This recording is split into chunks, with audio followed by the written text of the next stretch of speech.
some of my folks down in Florida had sent me some photographs of some of these egrets that strut around, and it's kind of a negative shape painting. We're going to just paint little bits and pieces of this bird in basically gray tone, and I don't like to use just Payne's gray or neutral tint because that's a real dead color. I like to mix up my grays or my black and white supposedly by using complementary colors. And if you were to take say ultramarine and orange, you're going to get a gray. If you take Hooker's green and alizarin crimson, you're going to get a gray.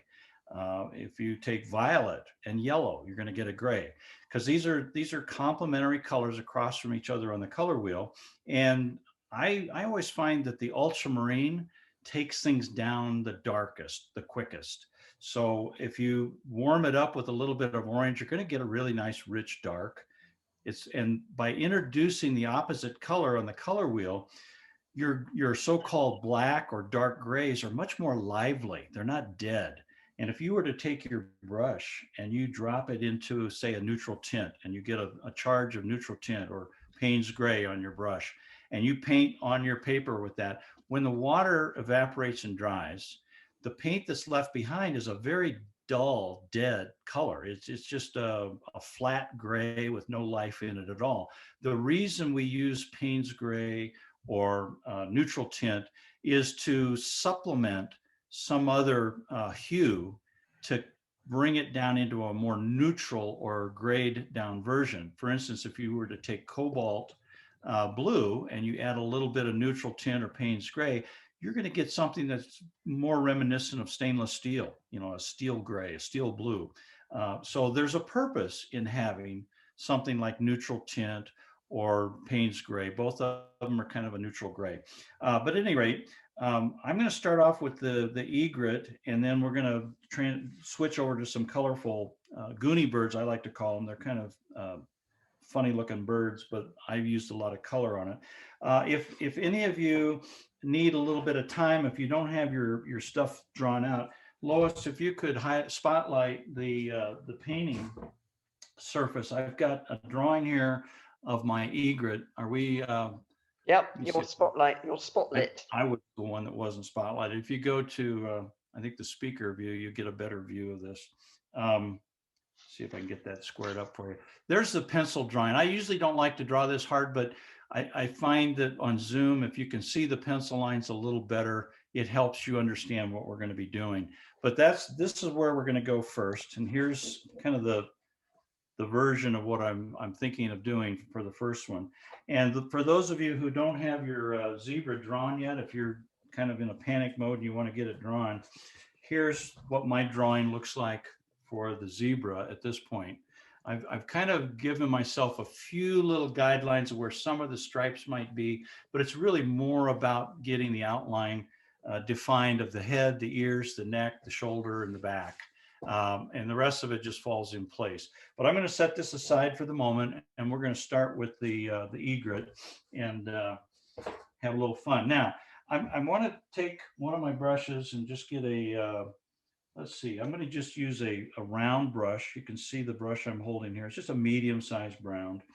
And as I swing over to my palette, I'm going to mix up something that's just kind of a gray, but I want to keep it very light. So I'm going to start off with just a little bit of cobalt blue. And you can see in my palette, I'm adding a lot of water to this. And now I'm going to add just a touch of the neutral tint. And immediately that kind of drops it down into a grayer, a cool gray tone. And I keep adding water because I really don't want this to be too dark initially on my paper. I'm just going to get some real subtle shadowy marks on here, and you can see. Are we supposed to be painting along with you now? No, I'm just showing you how I'm mixing this up, and then I'm going to do the first steps, and I'm going to let you have an opportunity to paint. But I wanted you to see how diluted this is, and I keep adding water, and you can have some parts of your palette that are less saturated and other parts that are a little more intense. So that gives you an idea. I'm going to swing back here now to my egret and get down a little closer so you can see what we're doing. And Payne's grey or the other grey you said? I've got Cobalt Moonbeam. water. I have Moonbeam by Daniel Smith, and that's about it. You have what by Daniel Smith? Moonbeam. It's like Try that. a mauve grey. Just dilute it pretty much with water. So Right, thank you. underneath this bird, I'm just going to put some very delicate shadows in a couple of spots above his tail. I'm going to completely rinse my brush, and I'm going to soften the upper edges of this where it kind of blends right up into the white body. I would recommend now that you try this, and you can see it's just a very delicate bit of shadowing that comes in underneath his belly, and it drops down into the thighs, which if you think about, going to the chicken market, you've got your thighs or a little bit of meat there above those spindly legs. So the blue I'm using is cobalt and a lot of water and just a touch of neutral tint. But as we get into the darker colors, I'm going to get more colorful. But go ahead and try this now and just get yourself a glaze of very thinned out tea, but using a little bit of cobalt and just a touch of neutral tint to get a real watery mix. And we call that a glaze in your mixing well. And then take your brush and just drop a little bit of that glaze into the lower part of his body, down by his thighs. And one thing, if you could all look up, I'm putting a little bit of a puddle right at the bottom of his thighs, and I'm going to whip my brush handle around and use the stem or the tip of the brush handle and pull right out of that puddle a little bit of color coming down those long spindly legs. And it's just you'll never be able to get that as delicate with a brush tip as you will by just taking your brush handle and pulling a little of that puddle down into the leg marks. So make that part of what you're about to do. And I'll sit back and let you have fun with that while I clean up the mess where I drop my brush. Anybody ever drop their brush on their painting? And it happens. If you catch it when it's quick, when it's wet enough, you can just pick it up with a tissue. Not a big deal. So what I've got now is a really nice shadowy underside of this bird. And I made a puddle at the bottom of his thighs, took my brush handle, not the tip of the brush, but the brush handle itself, and just dragged very lightly the tip of that brush handle downward to follow the shape of his legs. And you get this real delicate mark, almost like Japanese calligraphy, where it gives that bird that delicacy and that gracefulness that they have on those long, skinny legs. And after I rinsed my brush, I came back in and I just kind of used the shoulder of the brush side and just softened the upper edge of that little shadow where it blended up into the white part of his body. One of the things we're definitely not going to do is paint this entire body. We want to leave all this main part of his body as white paper with no edge showing. So we want the background and the white of the bird to just flow right across. It's the little bits of accents that we put on here that will define the shape of the bird. So an alternate to Payne's gray is neutral tint. You could take a little bit of perhaps a little bit of raw umber and mix that, just a touch of raw umber with this real wet mixture of cobalt blue, and you'll get very similar result. So any kind of a warm earth tone color mixed with that cobalt blue, but don't use too much or you'll warm it up way too much. And I'm just taking a damp brush that's clean and I'm softening the top edge of that shadow where it blends up into his body, just so we just don't have much of a visible start and stop of that shape of dark color that we put on there. So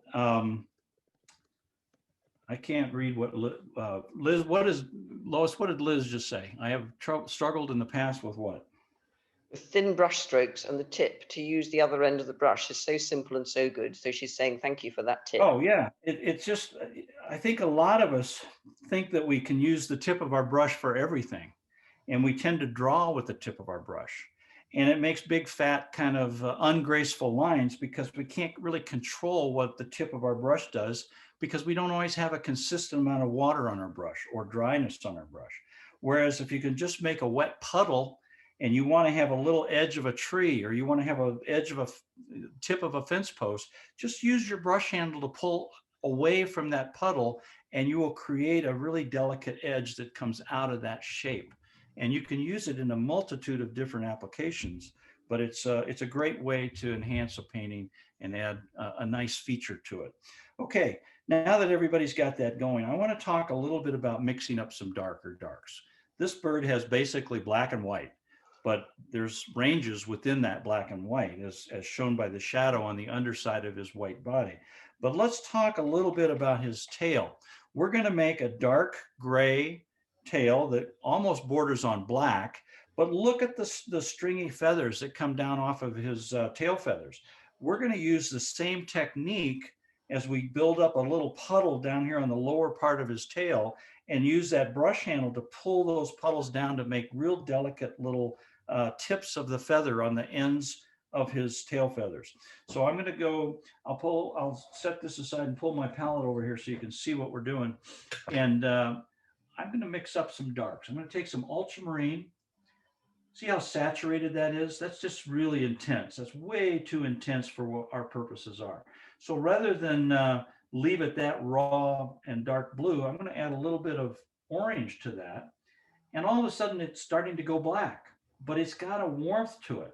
Now that might be too warm, so I'm going to add a little bit more cobalt to that.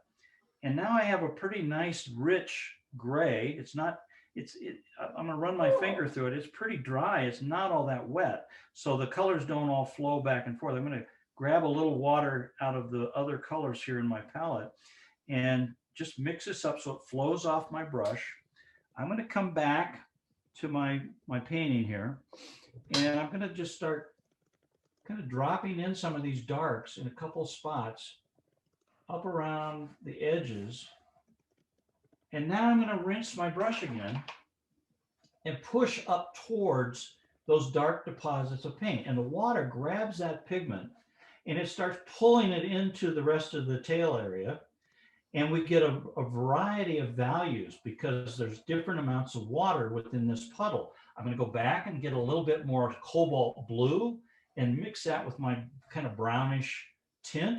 So I get a cooler mix of some of these colors up right in this big puddle that's part of his tail feathers. But what you're seeing now is a lot of blooming that's starting to occur because there's so much of a puddle of water in this tail area. And as I get down here towards the bottom 2/3 of this tail, I've got a huge puddle because my board has got a roll of tape under it that elevates it just a little bit, but it's just enough to let this water start running down towards the bottom of the tail. And now I'm going to flip my handle around on my brush handle, and I'm going to just kind of get little bits of this puddle to come out of that tail form. I'm going to put some darker pigment right on the underside of this tail along the bottom edge. And you can see what I'm doing. I'm building up a darker bit of pigment within that big puddle, flip my handle around, and I can just kind of very quickly flick a little bit of this out away from the body or the tail, and you get these little delicate marks. Now let's rinse our brush. I'm going to add a little bit of red, just pyro red, and mix it with some of that blue and drop a little bit of that in a couple of places where it's really wet. Rinse my brush and just drop a few little droplets of water into that tail. And that's going to bloom, and it's going to start repelling some of the paint and creating just a really nice movement within that shape. So why don't you guys mix up some darks, start up at the top of the tail, and then introduce more water just so that it all starts running down towards the bottom of the tail feather. Add a little bit of cobalt to that puddle. And then once you've got a nice big puddle kind of collecting along the bottom 2/3 of that shape, flip your handle around on your brush and just delicately pull a few of those little puddles downward into the dry paper. And you'll get those nice little marks that look like very delicate tail feathers. kind of ragged, who knows what he's been into. If you start getting a bloom up into another part of the underbelly, just rinse your brush, wipe your brush off so it's just barely damp, and come in and just feather this and soften it a little bit so that you don't have a real obvious dry line. And you can blend very easily. I'm going to add a little bit of red into this thigh, just to, that red was in my mixing well that I mixed up with some of the blue. And it just has very subtle tones to it, but it just gives a little bit of shadow that runs up underneath this guy. So I'm going to give you guys a chance to do that and play around with it. If you start getting blooms and odd things, that may be good. Don't discount things that aren't perfect, because a lot of times what happens naturally with the water reacting with the pigment is what makes things really rich and kind of more interesting. I'm dropping in a little bit more pigment into the really wet area here to get this to get more of a dark to light transition going. And you just have to watch your shape with where it's wet. And as it starts to dry, some places might dry quicker than others within that wet shape. And if you drop a little bit of wet pigment into one of those spots, you can kind of get things to even out a little bit. Or if you, while it's still wet, if you mix up just a little bit more red, you can drop a little bit more red into that wet shape, and you'll get sort of a lively sense of warmth within some of those cooler gray feathers. And that's the key, is always trying to get movement within a shape so that you go from warm to cool, dark to light.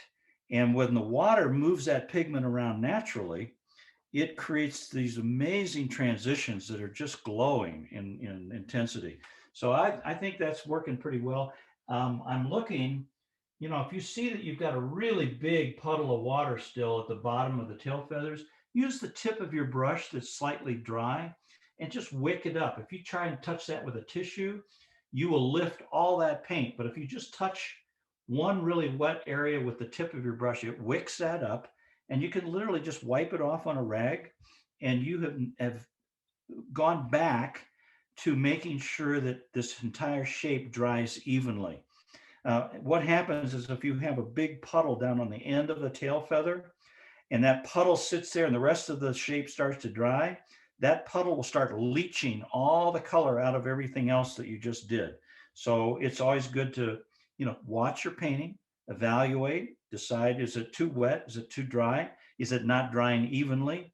If it's not drying evenly and you have a big puddle on one end, just take a clean but slightly damp brush tip and just wick up some of that excess moisture and wipe it off on a tissue or a rag, and you'll be in great shape. It'll then dry very naturally. Now, while this is still damp, those thighs have dried very light, and the far thigh is going to be a little more in shadow because it's underneath this bird farther back. So I'm going to take some of this dark that I mixed up in my palette. I don't know if you can see, I'm just kind of mixing up a bunch of junk that's dirty paint here in my palette, but it's wet. And I'm going to come back and I'm going to drop a little bit of that excess dark onto that far thigh, so it feels like it's farther away and the lighter one is closer to us. Then I'm going to take a little bit of red and maybe drop it on the back side of this nearer thigh, just to kind of make sure that it's a little warmer. Warm comes forward, cool recedes. So that's all I'm doing, is trying to create the illusion that maybe this thigh on the left is closer to us and lighter in value and a little bit warmer, and the one farther away is a little darker in shadow on the back, on the far side of him. So anyway, there you go. That's kind of fun. We're going to do the same thing with his neck in a moment. I'm looking at the little shadow down the small of his back. I'm just going to take a clean brush and slightly try to soften that. It's not softening, it's already dry. So maybe I'll put a little bit more really diluted blue, a little cobalt in there, and just let that give the illusion of that little gap between his wings that are folded back, creates a little bit of a shadow. Now, we're going to leave the rest of the body white And he's also got a white marking up around his head. We're going to leave that white. You want to preserve and protect the white of the paper. So I'm going to take some of this dark that I did. I'm going to get it a little cooler by adding just a little bit more ultramarine, and maybe take a little bit of alizarin crimson, mix that. The alizarin crimson and the ultramarine, that's going to make a really dark color, and just a touch of that warmer orange blue. And I'm just going to drop in a little bit underneath his chin, come down towards his beak, but leave the beak white. And I want to get a pretty good dark deposit of paint right up against where I had that white marking on his face delineated. Then once I've got that defined, I'm going to rinse my brush, and I'm going to take a damp brush and pull that pigment right on down his neck. The neck is going to end up more diluted as far as the pigment goes, so that the darkest dark remains up around his face. And as it comes down his body, we start getting more and more diluted.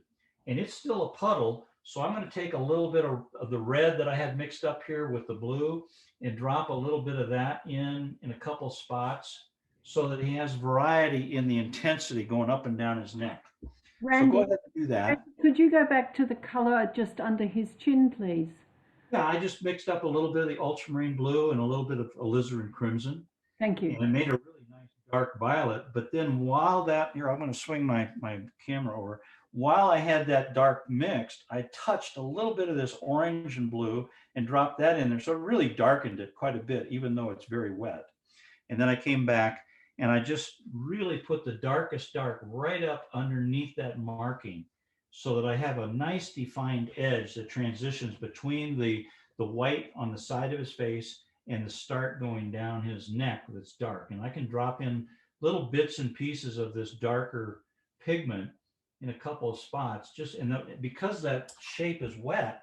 When I just touch it with a little bit of color, it just telegraphs through that whole shape, and the water spreads it out evenly, and it creates areas that maybe have less pigment, some that have more warm pigment, some that have more diluted pigment, and you get variety within his neck without having to actually change things up. So there. Could you show us a picture of what you're painting from for 1 second? This guy right here. Oh, Does that make sense? I don't know. I thought maybe you oh could yeah, see put it back there 1 second. I just want to take a picture of it. Okay, Thank you. sure. And we're going to do the same thing on the top of his head. I'm going to come with a very, very narrow little shape that kind of wraps around from the back of his head towards his eye, and bring it around to his forehead. And maybe just let these touch right behind his beak.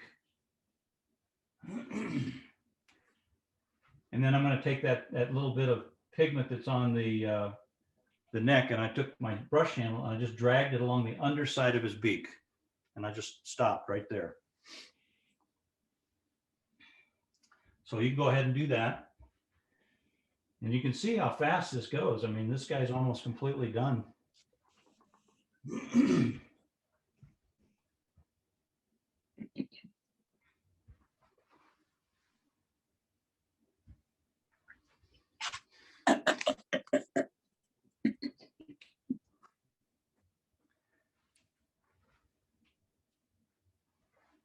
And now this isn't going to have a whole lot of color to it, but I'm going to take a little bit of raw umber and a little bit of Indian yellow, or what do you call it, gamboge.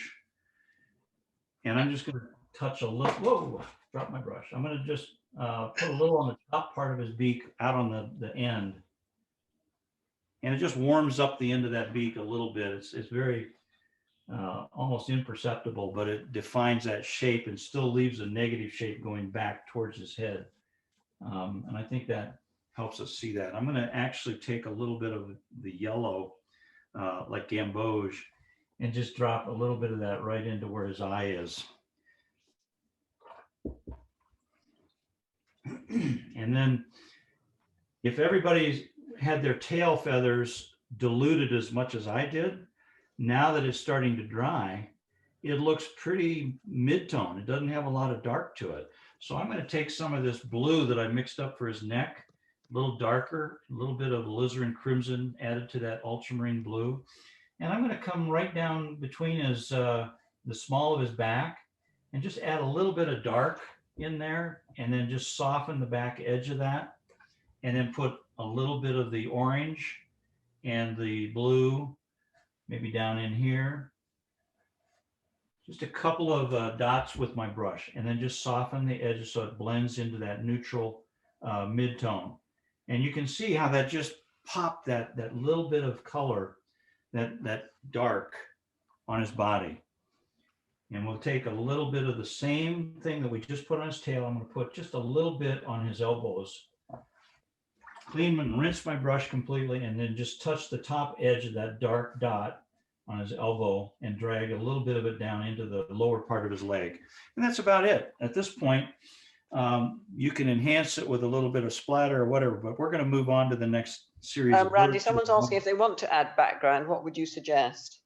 Oh, well, I like with this guy how he blends into the background, where the white of the paper and the white of his body, we can telegraph that in our brain because we see these connecting shadows.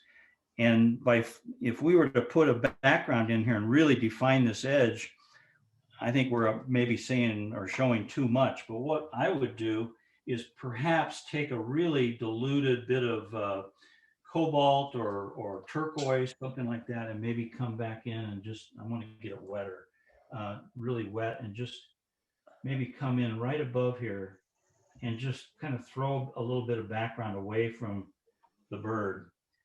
And I'm mixing up a little bit of cobalt with turquoise, but really, really wet. And just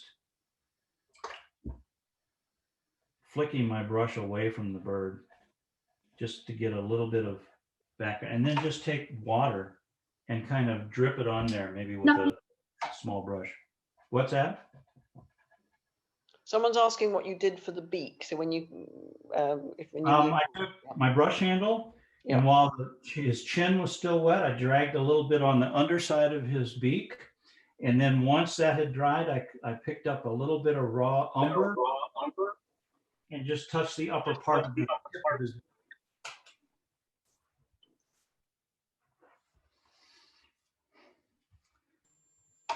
And you can see how loose this background is. I'm trying not to define any particular edges in this background. I just want to have a little bit of tone back there. So I'm blotting up the wet edges out towards away from the bird so that we just see this little bit of coolness behind him. If that's, if you want to add a little bit of color there for a background. But like I said, I wouldn't do much more than that.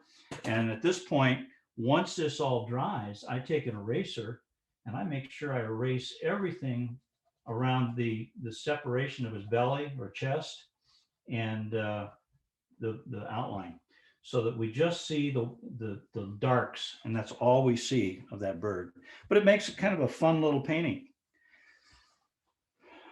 And I see that my background got wet right over here into the shape of his back wing. So I just lift a little of that away, and you clean him up and turn him back into a white wing over there.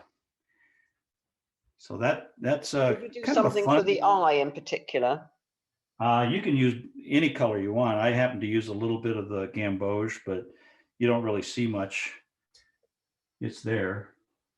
I took a small brush, and you can even take a little bit of gamboge and alizarin crimson even, and just get a little bit of dark there into his eye. But that's it. Very, very kind of, the faster you paint this and the less you touch this with a brush, the more delicate and the more fresh it's going to look. The more you mess around with your brush and touch the paper, the muddier and the messier it's going to be. So try not to overwork it. Try not to overthink it. Just let the water kind of move these pigments around. I think you can see there's some warmth within these tail feathers, even though this is all a dark gray. There's a tremendous amount of movement between the alizarins and then the cobalts, and then, you know, the orange color that we had in those grays. And I didn't put a lot of orange in his neck. It was mostly a little bit of pyro red with the cobalt blue, and it creates a gray in there. So if we're ready, I'm going to start talking a little bit about these crazy birds that are next door on my paper. I call them their Goony Birds because I make them so colorful. So instead of just going black and white on these guys, we're going to actually add a little bit of color. And hopefully you can see what I've drawn here. I drew kind of dark so that you could see it. I want to have a little bit of light coming in from the upper right, coming down onto them. So I'm going to preserve the white of the paper on part of their beak to make sure that we don't put any value there. It'll give it that it'll create a negative shape. But I want to create a little bit of a warm color. I'm going to use some opera. Opera is like a hot pink. I'll start with a little bit of opera, and it's pretty diluted with water, so it's not real intense. And I'm going to add just a touch of gamboge to that, and it makes kind of a peachy color. But again, it's very wet, and it's got a lot of water in it, so it's like a glaze. And as I bring my camera back over the bird, I'm going to hit the top of his head with just a little bit of this color. And then using, again, the back of my brush handle, I can get these real delicate feathers that move away from his face. And I'm going to get a little stronger gold color at the bottom of this shape. And then rinse my brush and just kind of pull some of that down towards the beak. And I want to get a little bit more, maybe a little orange in there, drop a little bit like in here, and come in around that beak just slightly with, and I'm not going to do much more than that. And I want the water to kind of move these pigments around within that wet shape. I'm going to add a little stronger opera to this to give it more of a pink shape on the top, and maybe pull out a few more of these little spikes, spiky shapes out of the top of that. Clean my brush, and I'm going to get a little bit of purple. And this is where I want to pull out some of that cool violet color. In my case, it's a bluish violet from May Marie Blue, but ultramarine violet, something like that. And just get a little bit coming over the top of his head, and his eye is down below that. But we're going to leave a lot of the right side of his face very light and very almost white, because we want it to feel like there's light hitting that side. And as I start moving down through his neck, I want to immediately start getting a little bit warmer out on the edges here. And I can take my brush handle and just push away from his neck with these nice little feathery marks, but then get a drier bit of purple and drop right in under his beak in a couple of spots so that we start to feel like there's a shadow. And then I'm just going to take water, I rinse my brush, and I push a rinsed brush towards that dark deposit of paint. And that was a big puddle to begin with, so now it's even diluting more.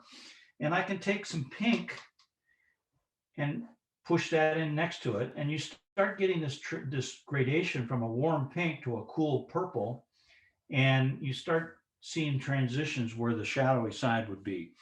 I'm going to bring more of that Indian yellow or gamboge up into his neck on the warm side.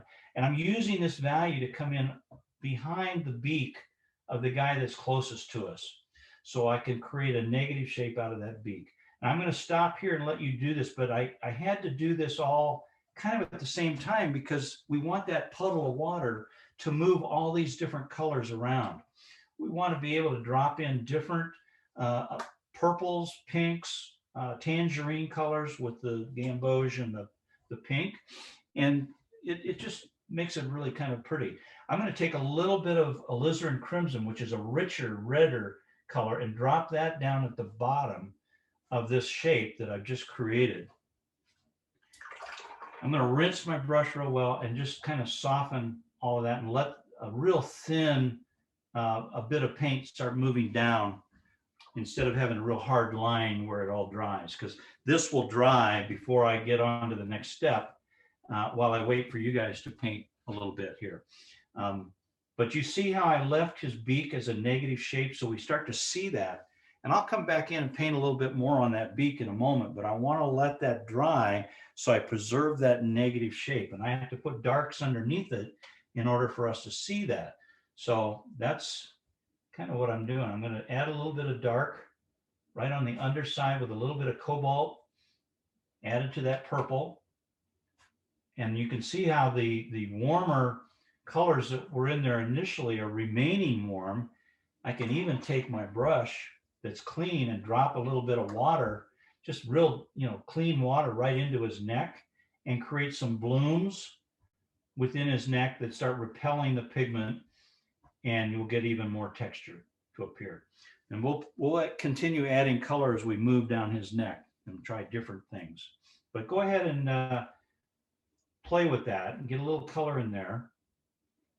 I'm going to just keep adding a little bit of water, pure clean water into the neck to get some blooming occurring. And then once you've had a chance to kind of throw some of these colors on here, we'll let that dry and we'll start adding more color. And you get layers of these warms and cools working side by side, alternating down the side of his body to create the illusion of lots of feathers, lots of different things happening. So I'm going to take while you're doing that, I'm going to take my heat gun and I'm going to just kind of evaporate some of this water, loosen it up a little bit. It's going to dry very pale because that was mostly water that I had on there. And that's going to give it a delicacy and a transparency that we're after.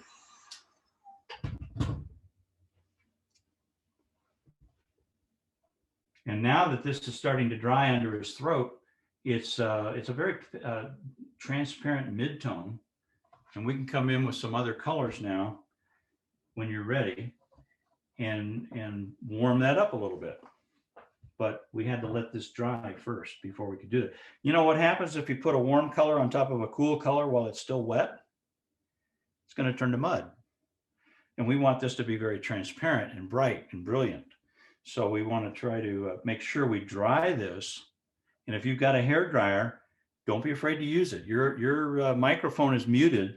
Go ahead and dry this so that we see these pale midtones start to appear after the water has evaporated from the dryer. And that allows you to go back in with another color on top of this and create a deeper, richer values and layers of color. So give you a chance to finish that up.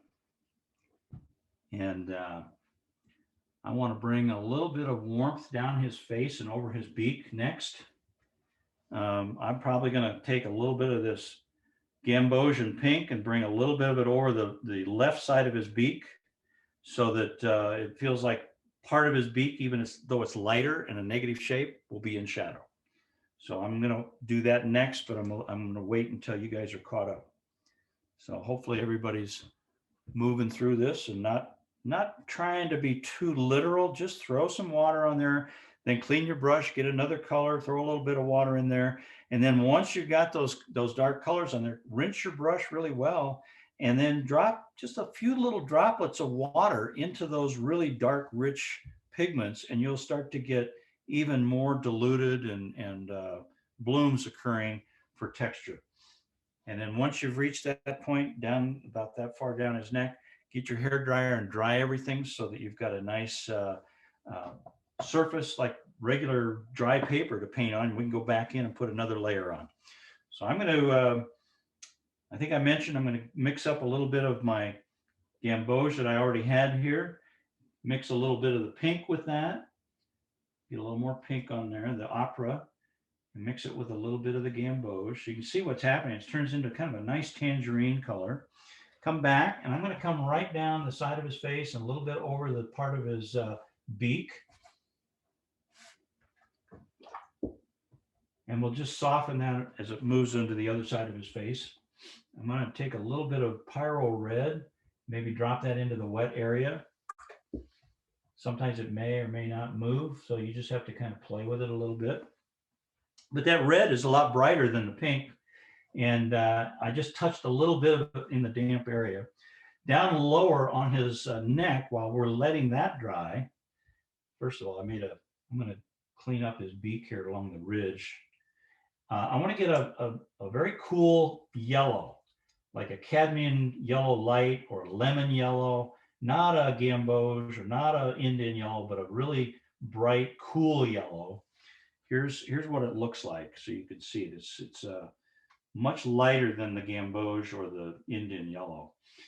I'm going to add a little bit of water to this, and then bring my camera back to his neck, and I want to come, put some really nice bright yellows into part of his neck and let that just kind of sit there. And while that's wet, I'll rinse my brush and get some true orange and mix it with the gamboge. And I'm going to just drop a little bit of that in. And then again, use my brush handle to get some of these little delicate feather shapes coming out of his side of his neck. Rinse my brush, drop a little bit of water along some of the edges, and just play with this. I'm going to put a little bit of blue in here in a minute, but I want this to dry first, and we'll see where this takes us. We'll take a little bit of red, drop that in there, and then rinse my brush and just drop water down the side of his neck a little bit. Pick up some of that excess water and just let that color dilute through the wet shape.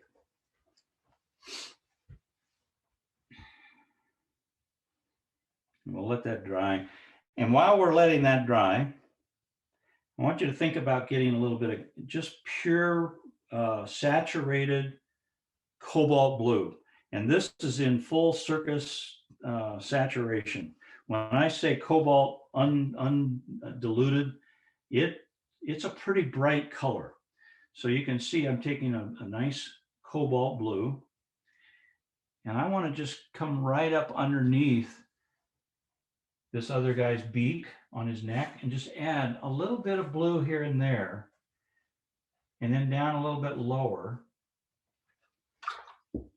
and then just add a little water underneath it, and then take my brush handle and pull it out away from the guy's neck to get these spiky feather shapes. And then just add a little bit of water and let it kind of do its thing. So we get a nice little series of these shapes coming down the side of his head. And it's very, very colorful, kind of a rainbow effect.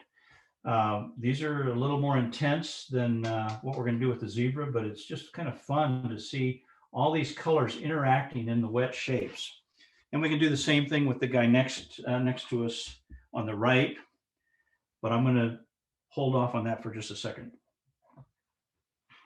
And you can see what happened where I dropped this red where it was wet. That red is just running within the shapes and creating a really nice kind of movement as the water kind of propels this downward through the slope of my board. My board is elevated just enough that I'm getting a great little angle here, and I'm able to get it, all these colors kind of running and mixing together on the paper, doing their own thing.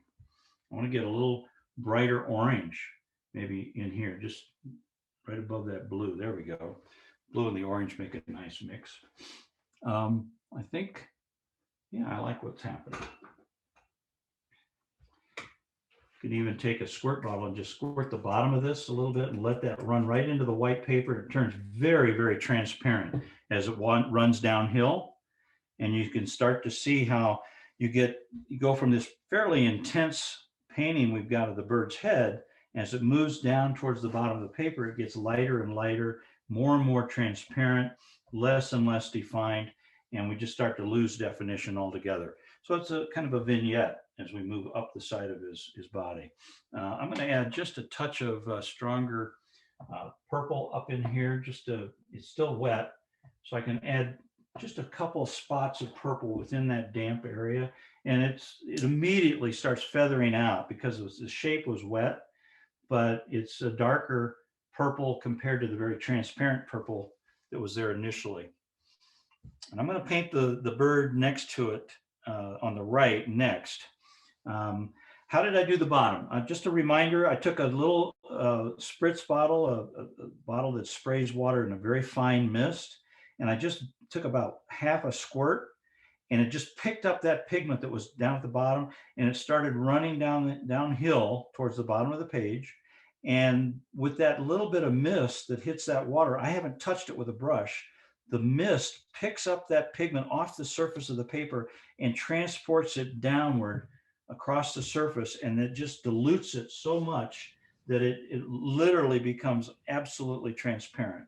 And it goes from a really intense colors we did with our brush at the top, and as it moves down away from this intensity, it gets more and more transparent, lighter and lighter, because we just hit it with the spritz bottle or the mist, and it lightened it up. So the How next, did you put the eye in? It we're looks gonna do that. Oh, okay, you didn't yet. Okay. I haven't done the eye yet. We're gonna mix up a really dark, and I'm gonna pick up a little bit of neutral tint, a little bit of the ultramarine blue, and a little bit of burnt sienna. And it's a really dark. And I'm gonna come back over here. Now that the paper is dry on his head, I'm just gonna put a little eye over on the side and another one over here on this side. And you can see that darkness next to those really pale, and I'm gonna just tickle one edge of that dark with a little bit of dampness, so it just kind of runs into his eyelash. And I'll pull a little bit of his eyelash away. We'll do the same over here. We'll just add a little bit and just pull that out. Now you can see he's kind of fluttering his eyelashes, or what do they call that? Oh, yeah. He's flirting with us. Okay. We're going to do the same thing with a bright red over on the other guy. I'm going to take some nice bright red and drop this in at the crown of his head. Take my brush handle and just kind of pull these little shapes away from his head. Rinse my brush really well and pick up a little bit of the gamboge or the Indian yellow, and just touch the bottom of that red shape so we move into more of a yellow transition. And I'm going to pull this around his beak a little, get a little bit more of the blue and the purple underneath his beak as shadow, and then just hit it with water and let the water kind of pull all this shape down the side of his head. And I'm going to get some raggedy edges coming off of that surface. And I'm going to get some transparent orange, really bright orange in here, down around his neck somewhere, a little bit away from his head.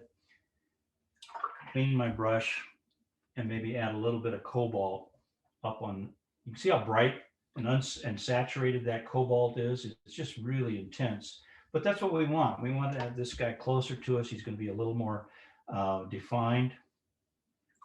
And I keep rinsing my brush and adding water to the edges of these shapes. And then the water kind of moves all this pigment down the surface, and we start picking up different colors. I'm going to get a warm violet. This is a quinacridone violet, and it's darker than alizarin crimson, but it makes some really nice transitions from the orange. And then I'm just going to get more of a lemon yellow and get that right in there to really is a lighter value. And this goes very, very fast. You just play. This is the fun of watercolor painting, is you can really just play with this stuff. I'm going to take a little bit of the turquoise. Actually, it's phthalo blue. And I'm going to drop a little of that down into this bottom part of his neck. And just use my brush handle to kind of pull some of these really delicate little feather shapes away from part of his body. Take my spritz bottle and just kind of soften the bottom edge of this guy where it comes down into the dry paper. And you've got really kind of a nice little transition. We're not done with him. We're going to do his beak and his eyes in a minute. Maybe go back in and touch up a few of these darker places. I want to get a purple right in underneath his beak with a pretty dark amount of purple to create this shadow effect underneath his chin. And I'll probably want to put a little bit of the gamboge or Indian yellow right up on part of his beak. Not all of it, but just a little bit. I'm going to squeeze all the water off my beak, off my brush, and just soften that into the face a little bit. And we're going to let that dry a little bit before we do his eye. And I'm wicking up the water at the bottom of the page so that it just dries evenly. And I want to take a little bit of pink and maybe pull this down across the top of his head, over the top of the beak a little bit. We don't know if that's little feathers out there or what, but it just sort of finishes him off and keeps that white part of his beak visible. Once this dries, and again, use your mic, keep it muted, and then use your hairdryer and dry this, and you can see you get some real soft transitions where the orange ran into the cool yellow, a little bit of that phthalo blue, just a touch of that is up in parts of him there. And then we can just take a little bit of water and splatter that on there and see what happens. A lot of it's very experimental. You're just playing. Well, once we've got this dry, you can go back in and boost up some of these colors and put another color in one or two spots, and you still have those real delicate colors around it. And I'm just going to dry my brush and just very gently soften some of these marks. Take my brush handle and pull some of these out away from him.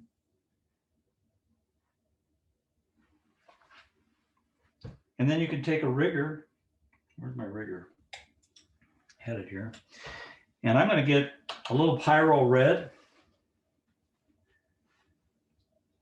You guys see what I'm doing here? It's pretty bright, really bright.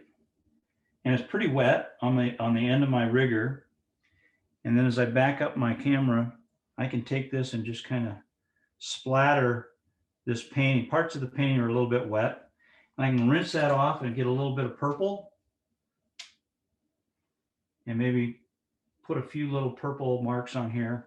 But you get sort of a playful splatter of color and a really kind of fun way to do this. We still need to do his eye, kind of waiting for that to dry a little bit. And then I'll just drop in with my rigger a little bit of dark for his eye. We'll get some burnt sienna, some ultramarine, use some of that same color we used from before. And I want to just get a little bit of dark in there, and then maybe come in on his beak with just a bit of a accent. And you can even take your rigger and put a few feathers on here if you want, but it's the little finishing touches. But I don't think you need to do much more than that.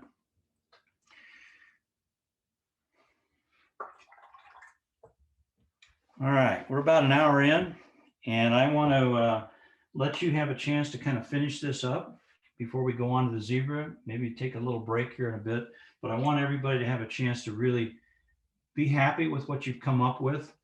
I'm kind of defining a little bit of my my beaks as negative shapes. Because my paper's dry, I can come back in and put things on top of this and not worry about anything, being a problem. So I'm going to put a little bit more of the gamboge on one side of him, just to kind of get a little reflected light over here. Maybe throw a little bit of water at that so it just blends into the background a little bit.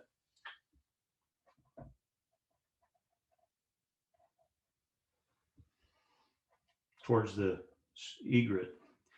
But it's just kind of a very loose, interpretive, fun little way to paint some whimsical creatures. And you could do this to any kind of an animal. You're taking great liberties here with interpreting color on something that we recognize as a standard animal we see, day in and day out. And it's just kind of a fun approach to painting that makes it more creative, a little more entertaining. People look at that and they go, wow, what'd you do there? That's pretty cool.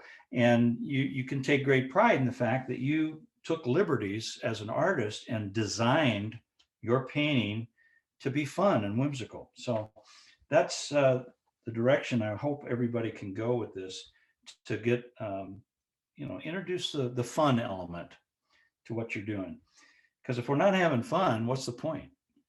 So you can see, let me see if I can get this squared up here in my camera so you have a really good image of what we're doing. It's not square. There we go. And again, I pressed pretty hard with my pencil so you could see this. Normally, I would just barely have this sketched out. But I wanted, for those of you who are not sure about the shape of a zebra, this hopefully gets you the main elements: the head, the neck, and the shoulders, and the withers. The withers are right up here across his back. The mane is, goes across the top of the neck. The forelocks are that little tuft of hair that's between the ears, and then these massive jaws that they use for crunching everything up out in the wild. So that's where we're going with this guy. And the first thing I'm going to do, I remember somebody asked me this when we first started this morning. You start off with a clean palette. Well, I have beautiful color already in my palette. Yes, someone's asking about the mixing of colours because they find that theirs are always too thin and she can't seem to get a good They're mixture. finding their colors are too thin?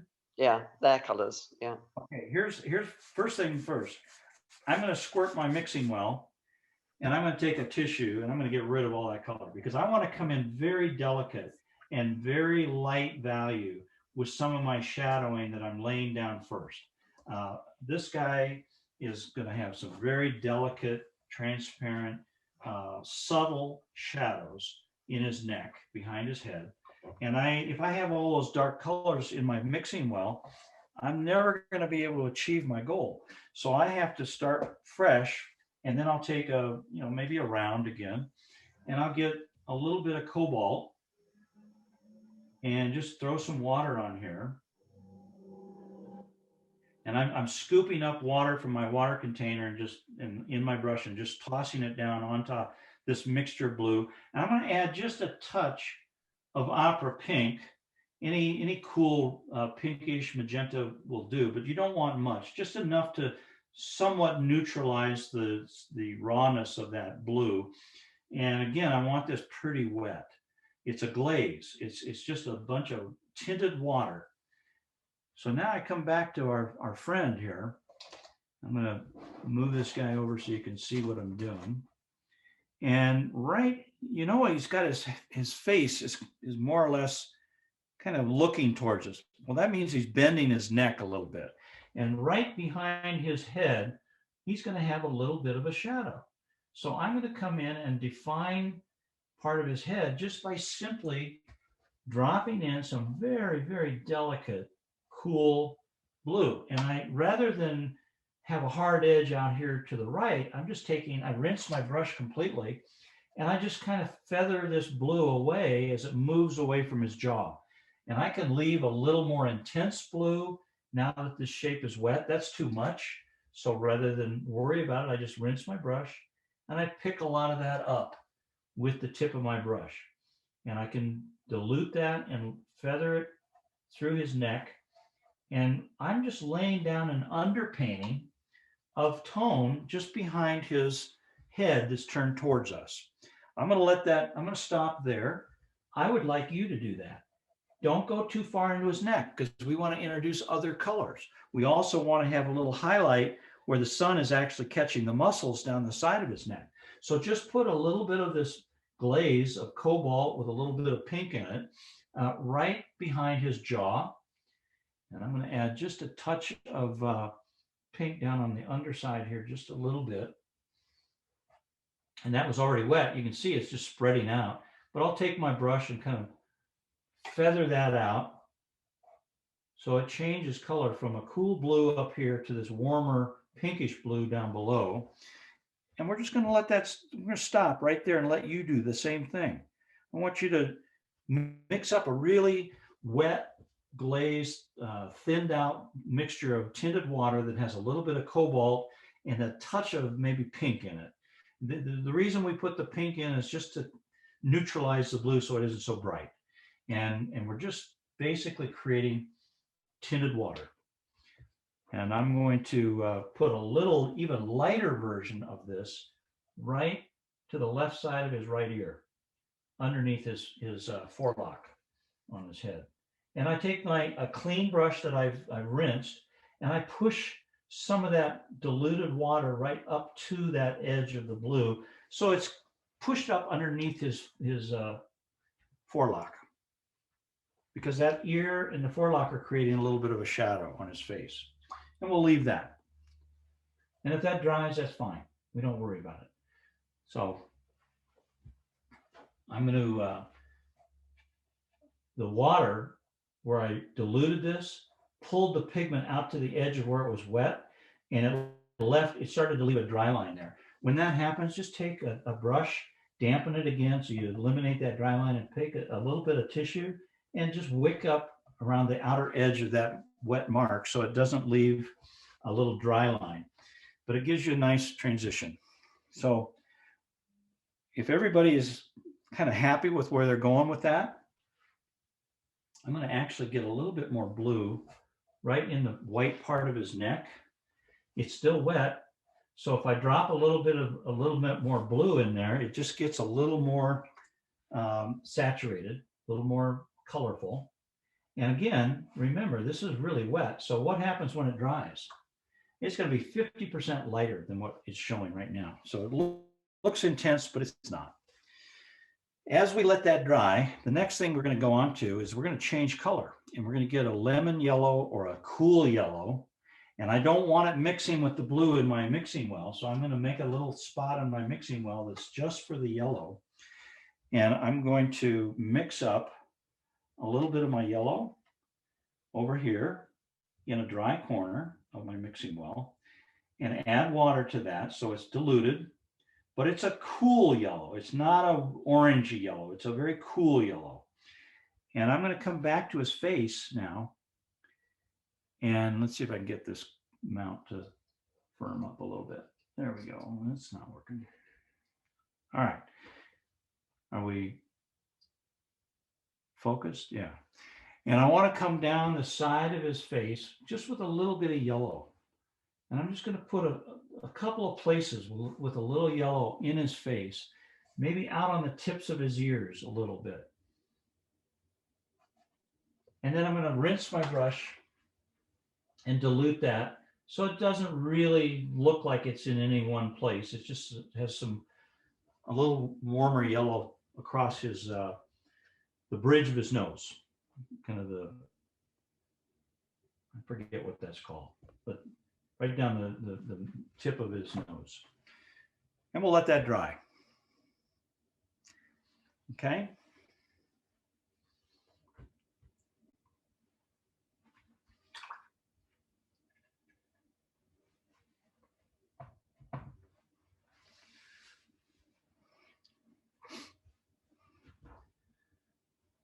If you have a hairdryer, go ahead and dry this, because again, when we go back over one of these areas that we painted, if it's still damp, it's going to get muddy.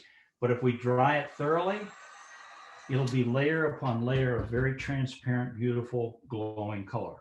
So as long as this is dry, we can go on to the next step. But you've got to take the time to allow the pigment to dry on the paper so it isn't damp. And you can always test it with the back of your hand to see if it feels a little cool. If it does, it's still wet. But what we're going to do is now warm up that yellow in a couple spots. If you look at our reference, where'd my reference go here? Geez, what did I do with it? Oh, it's underneath. You notice how he's got a little bit of orange and raw umber that comes down into his muzzle, and then it goes into a gray. That's where we're going next. We're going to try to warm up a few of the little features on his face. So I'm going to mix up a little bit of gamboge. Can you give us a minute to dry our paintings? Yeah, go ahead. Thanks.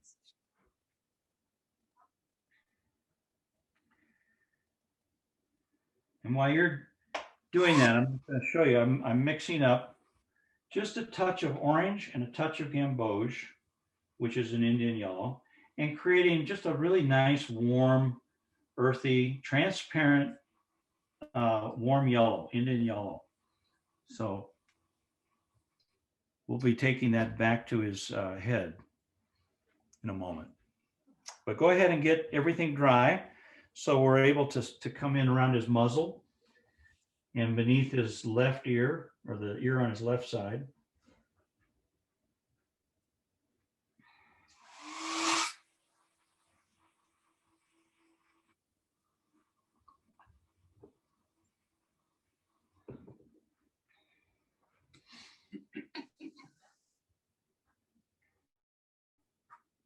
Someone's asking if there's an alternative for gamboge there, Andy. There's gamboge is kind of a generic color. It's a warm yellow. It's any yellow that's got a little orange in it. So there's Indian yellow, gamboge, new gamboge. You can take raw sienna and add a little orange or red to it. All those things are going to make a really warm yellow. And I'm going to even put a little bit of raw umber in this. Okay.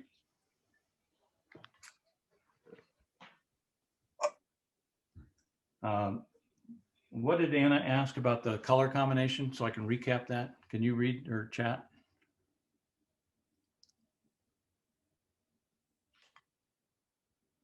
Well, I'm going to take. I little- asked what colors could be combined again.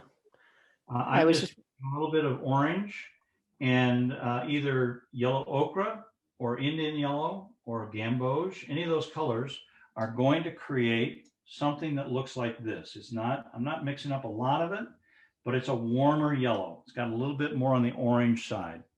And I'm going to come right down underneath his ear a little bit and follow this down the side of his face. Pull a little bit of this up through his, just a hint of it beneath his eye, and then down along his muzzle. And we'll just kind of gradually bringing this down through his muzzle. I'm going to rinse it all off my brush now, and I'm going to take this and just add a damp brush to these marks I just made to soften them so they blend into that cool yellow that's already there. And I just want to dilute it, soften it, so we just really don't see where it ends as it moves off to the right. I'm going to actually put a little of that same right up on the tip of his ear in a couple places, maybe a little bit inside this other ear. It just gives it a little bit of warmth, and I'm just softening it with a rinsed brush so that you don't really see a strong mark. You just feel that warmth a little bit. And while the muzzle is wet, I'm going to add a little bit of raw umber. Raw umber is sort of a clay color. It's not a warm beige, it's a cool beige. And I'm going to just get it right up in above his nostril and add right down along the bottom of his muzzle where his lips are. And it's damp, so this just feathers out immediately into a really nice soft shape. And then I'm going to take a little bit of the neutral tint and some of the blue that's already mixed up here from his neck and drop that in right down along the bottom of his muzzle. Clean and rinse my brush and just feather that back up into his muzzle. So it's a nice transition from a really warm, leathery look down into the coolness of the muzzle. But we have a lot of that gamboge, or that warm yellow, glowing up through that. And while I'm doing that and it's wet, I want to pick up a little bit of pyro red or cadmium red and mix that with a little bit of the raw umber. And I'm going to just put a little bit of this warm red into part of his muzzle, rinse my brush, wipe it off so it's not real wet, and just feather that warm reddish tone down into the muzzle. And then I'll get darker, maybe a little bit of burnt umber and ultramarine to really get the bottom part of his muzzle nice and dark. And I'm doing it mainly over on the shadow side of his muzzle. So that's where we see the darker. And because the shape is so wet, anything I touch there just feathers out really nice. Let me get back here. I kind of lost you guys there for a second. How's that? You see his nose coming in there? Once this Can revise the color on the muzzle, please? What's that? Can you revise the color on his muzzle, please? I started with the Indian yellow, and the orange, faded that all down with a little bit of raw umber so that it just transitioned from a warm yellow into this more of an earth tone. And then as this shape was damp, I dropped in a little bit of burnt umber and a little bit of ultramarine blue to get that, what looks like a little darker color down on the end of his muzzle. And if you ever look at a horse or a zebra or a donkey, they've got their muzzle is a little darker around the end of their mouth there. We're going to come back in and on the dry paper inside his nostrils, that'll be really dark. This will be a mid-tone because this is so damp and wet that as it dries, it'll have a nice kind of a dark mid-tone cast to it. We don't need to make the muzzle really dark because it's a cylindrical surface. It has a radius to it, so it's a soft formed shadow on the side away from the light. But back up on inside his nostrils will get nice and dark in a moment. Randy, So- can you lower your painting a little bit? The ears are cut off my screen here. Is that okay? Just a tiny bit more. Right there. Perfect. Thanks. All right. If you don't have raw umber, I would take a little bit of raw sienna and a little ultramarine. That should do it. It'll make a cool beige instead of a warm beige. And keep it on the beige side. Don't get too much blue, but a little bit of ultramarine mixed to a raw sienna will give you the same color. The interesting part about paint is you can literally mix up any color. The paint manufacturers give us 300 or 400 different colors to play with, but if you know what the color is supposed to look like and you don't have it, you can pretty much mix up any color to get there. You can kind of back into a color if you need to. I'm going to take my flat and just soften this muzzle a little bit. Part of that damp shape dried and got a little bit of a hard edge there. So you can always lift a little bit of pigment if you need to as well. All right, let's go back to we'll let that dry.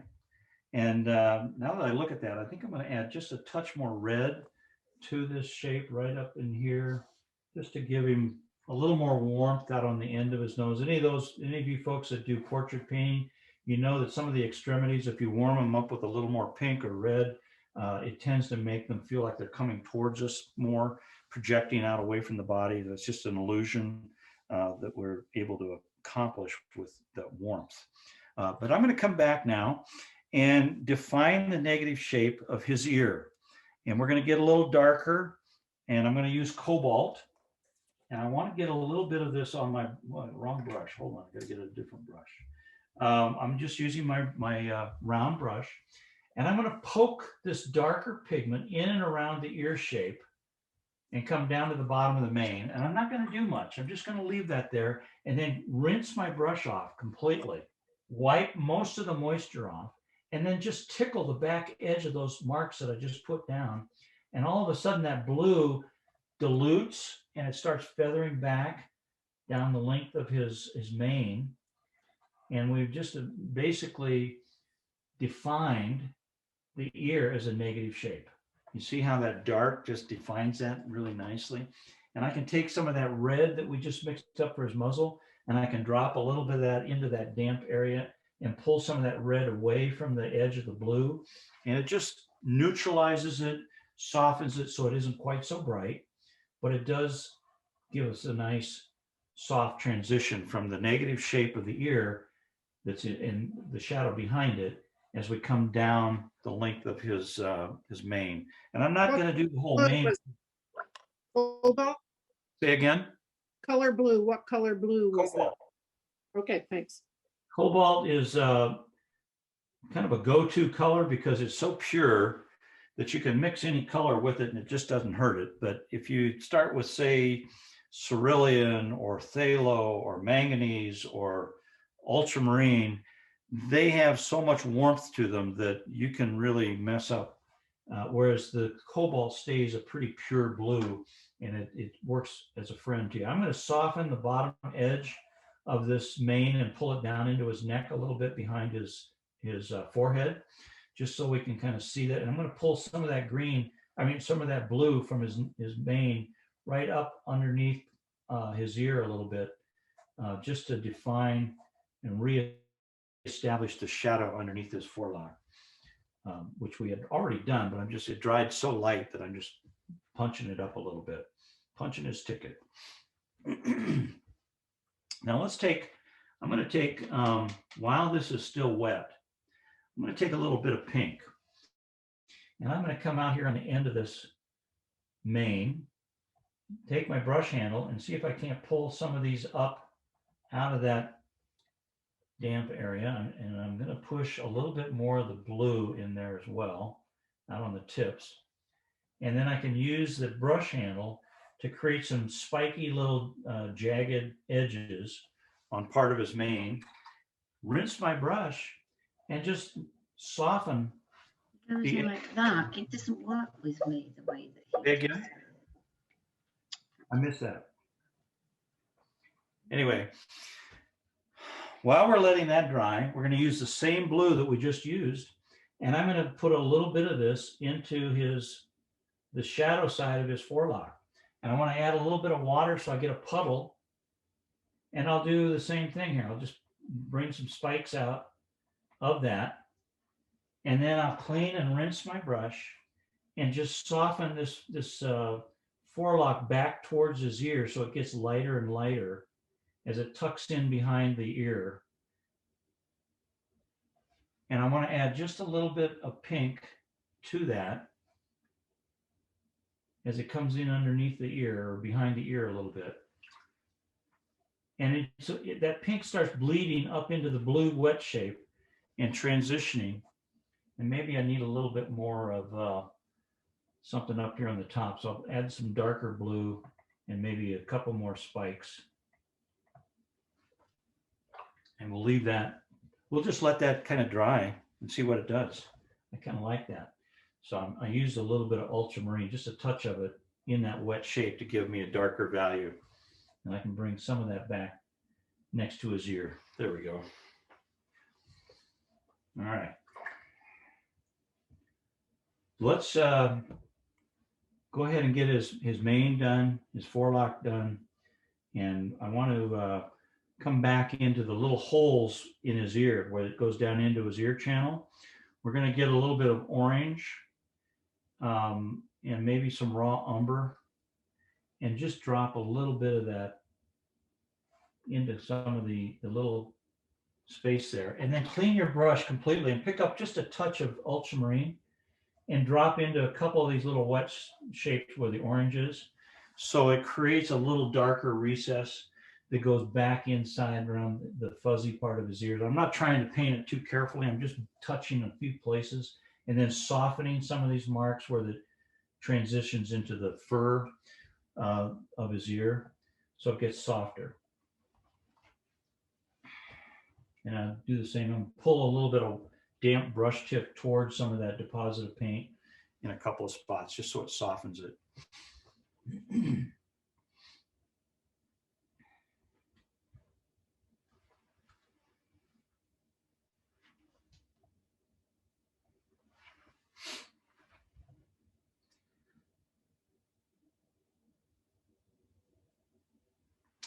Okay, once you've worked on his ear and his mane and they're pretty well done, we're going to move to a different part of the painting. We need to let that all dry, and I just kind of like it to dry naturally. It just feels better when you get the water moving that pigment within a shape. And water doesn't react right away. It takes a little time. So that's a good excuse to move somewhere else in your painting to allow the water time to have a reaction with the darker pigments. You'll start to see a bloom occur in different places where you had a little bit more water touch some of that darker pigment. But if you keep painting in that area expecting something to happen, you're going to obliterate any of the natural things that happen with water and pigment. So it's always good to go somewhere else in your painting to give that a chance to react. So in this case, let's move down into his shoulder area a little bit and up in this neck, because we haven't done anything there. And that's a great place to lay down a basic underpainting. I'm going to start off by by getting rid of some of the paint in my palette. And I'm going to clean it with just a tissue, just kind of wipe it a little bit. So I have a nice clean area to work. And then what I'm going to mix up is just a real delicate bit of a purple. And it's going to be a cool purple. I'm going to use, mine is kind of an ultramarine purple or violet. But it's, again, I'm working with a glaze. I don't want it to be real intense, because if you start too harsh or get too much value down right away, you're at the end of the painting instead of the beginning of the painting. And what we want to do is just lay down an underpainting. That more or less just says, okay, this is sort of where some of the shadowing occurs. And I'm just taking a flat and laying down some of this paint and then just softening it with water and letting the water kind of move that pigment across this surface of his body. And I'm not trying to be too perfect. I'm just softening the outer edges of this purple. And now while it's wet, I can come back in with just a slightly darker bit of purple, and I just drop it into these wet shapes and let that water move that pigment through the damp area that we just laid down. And again, I'm rinsing my brush and I soften the outer edges of where I laid that color down so that it just spreads naturally through that space. And you start to get this real subtle wet in wet look that is so gorgeous. And Can you explain the purple, how you mixed the purple, please? I didn't. This is just straight out of the tube or out of my mixing palette well, a cool purple or a cool violet. And when we started this morning, I talked that there's a lot of different manufacturers' names for these, but it's anything that is a purple that leans on the blue side. So it's not got a lot of red in it. It's got more purple or red or blue in it. And I'm just dropping this, glaze of purple into some of those places that are a little bit wet and just letting them kind of run and create a soft surface or underpainting to what's going to happen later when we start putting colors over the top of this. So it's just a very delicate amount of purple. If you get too intense in a place, take a squirt bottle, one of these little misters, and just very gently give it a quick squirt, and it picks that pigment up and moves it across the surface, and it makes it very delicate. And you can see some of the water is already starting to move this, and it's following some contours that almost are reminiscent of the way his muscles are running. So this is another example of how you just have to let the painting paint itself sometimes and let the water move things naturally without having to feel like we have to control where everything goes. When we have to start controlling everything, that's when it gets muddy. So you just want to let it go and have watch and see what it does and have fun with it. I'm going to try to back my camera up a little bit so you can see the color of that purple. It's a warm blue, but it's definitely on a purple. So now, after you've done this, go ahead and try this out, but think in terms of it being an underpainting. You're not trying to put a finish coat on this thing. You're just laying down the subtle tones that will be beneath what emerges eventually. Okay. And anybody has any questions, shout them out and I'll hopefully address them.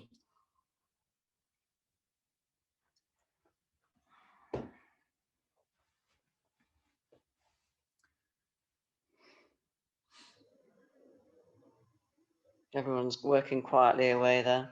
Well, that's good. It's they're thinking, they're getting their color laid down and keeping it very loose. And the important thing is we want to lay all these subtle, rich colors down. And then we come back after the whole painting is dry and we put our stripes in. And we can erase some of the stripes. We can lose some of the edges. But it just, the striping is what really defines the shape of the animal. These are just almost like shadows of color that are playing across the bottom. I missed that question. What was the question that just came up? Somebody had a question before that, explaining something. If you want to unmute your mic and just ask, that's fine. 'Cause it- Asking, can you point to the colors on your palette, please? You mean how I've got them arranged? Yeah. Well, basically, I have all my warm colors. I start with yellows. I have a cool and a warm yellow. I have my orange. I have all my reds. And then I have my purples, and then all my blues, and then my greens. And then on the inner circle here, I have a couple of earth tones. I have raw sienna, raw umber, burnt sienna, and burnt umber. So that's it. I have one little thing over here of neutral tint that I rarely use, but occasionally. So that little bit of paint up in the corner lasts forever because I don't use it very much. But all my reds are together, and each red has a warm and a cool version. All of my blues are together. And then if you look at my palette that I use out in the field, I have all my warms on one side and all my cools on the other side. So I have a place for some earth tones, but then I go into my cool yellow, my warm yellow, my orange, my burnt sienna, my warm red, my cool red, which is a alizarin crimson, my pink. I have a warm violet, a cool violet, and then I have all my blues. It goes from an indrothine to ultramarine to cobalt to cerulean, and then I get down into my phthalo blues and my greens and my turquoises. I just added a color, and I had to chip one out and sacrifice one of the kids. They had to be sent to the orphanage because I wanted to make room for a new one. This is a color that is quinacridone. What is it? Quinacridone. Oh, it's nickel quinacridone gold. It's brighter than quin gold. And I really needs to be over here by my yellows, but I didn't want to interrupt my progression of colors there. So I put it up here where I could get rid of I had a cobalt violet that I just never used. So I chipped it out and I put this guy up there. But occasionally you will find a color that you just fall in love with that you never knew about before or you hadn't used before. And you'll say, well, how can I add that to my palette? You have to usually either have a place already open in your palette, or you have to sacrifice something. And you hopefully are painting enough that you can figure out what can I get by without? What do I really not need anymore? And that's why I decided to get rid of that one color and introduce this new one. And it's a fun color to work with. So hopefully that. What kind of palette was the first palette? Who makes that palette? This That's a nice palette palette. here is made and sold through Jerry's Artorama. It's called a Sterling Edwards palette. It's a real heavy, rigid, what do they call that? Polypropylene, I think. Kind of the same type of material they make plumbing piping out of. It's molded. It's not real fragile. Some of those are real thin and they bend. This is a rigid one, but it's lightweight. And I like it because it's got really wide wells and I can get a big flat in and fully charged with a color rather than just dipping a corner of my brush into a well. This travel palette that I use is a Holbein. It's the smaller one. I think it has 24 or 22 wells in it. I can't really remember. Someone's asking, how often do you use fresh paint? Whenever I run out. It's, seriously, this stuff, like if I start running out of paint, I'll go and just squirt more right in on top of what's still there and just keep it filled. But I don't fill it every day. I don't need to. It's maybe once a month I might fill something up. Just depends on how fast I'm using a particular color. So anyway, hopefully everybody's had time to get caught up. I'm going to go on to the next color. I'm going to introduce a little bit of turquoise. I have my one turquoise, or my one concession to Winsor Newton is their turquoise cobalt light. I love it. It's a beautiful color, but I want to add, again, a lot of water to this. I'm going to just drop a little bit into the wither area here. And I'm going to then come back with water on my brush and just move this around by adding water to the outer edges of this particular color. And then I'm going to put a little more of that same color down underneath his neck in a few spots.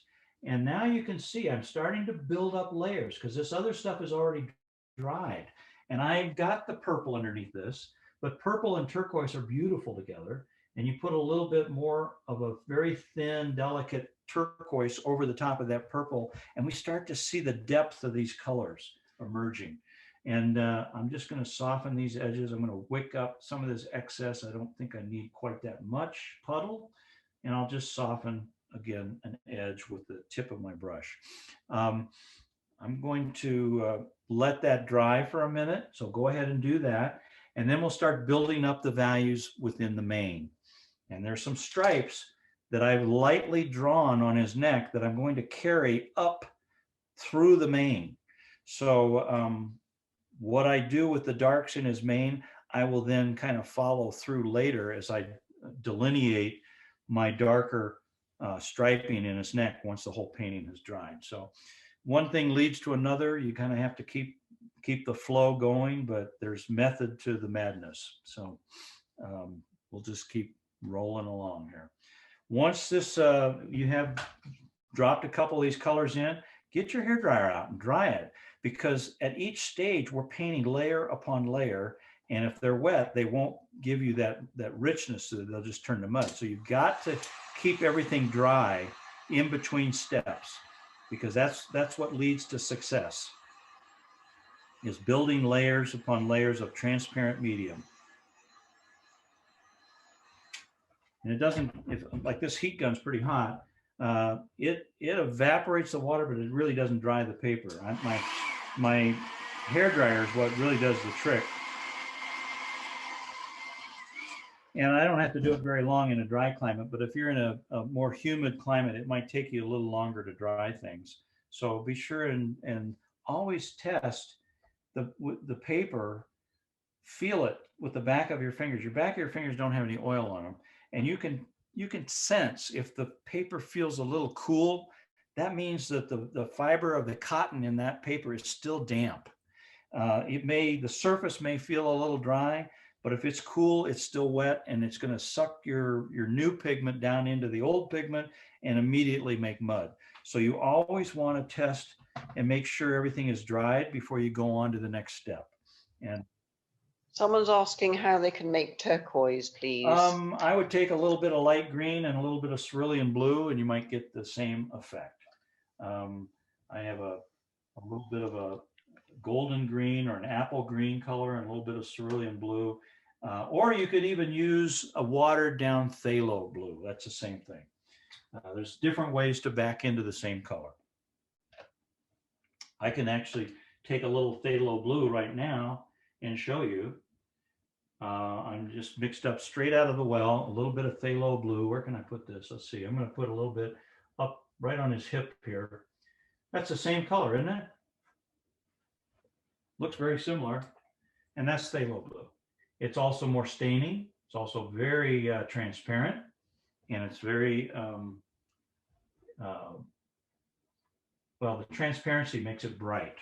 And I softened the outer edges of that little mark so that we just see a very subtle bit of turquoise there. And that turquoise is nothing more than phthalo blue.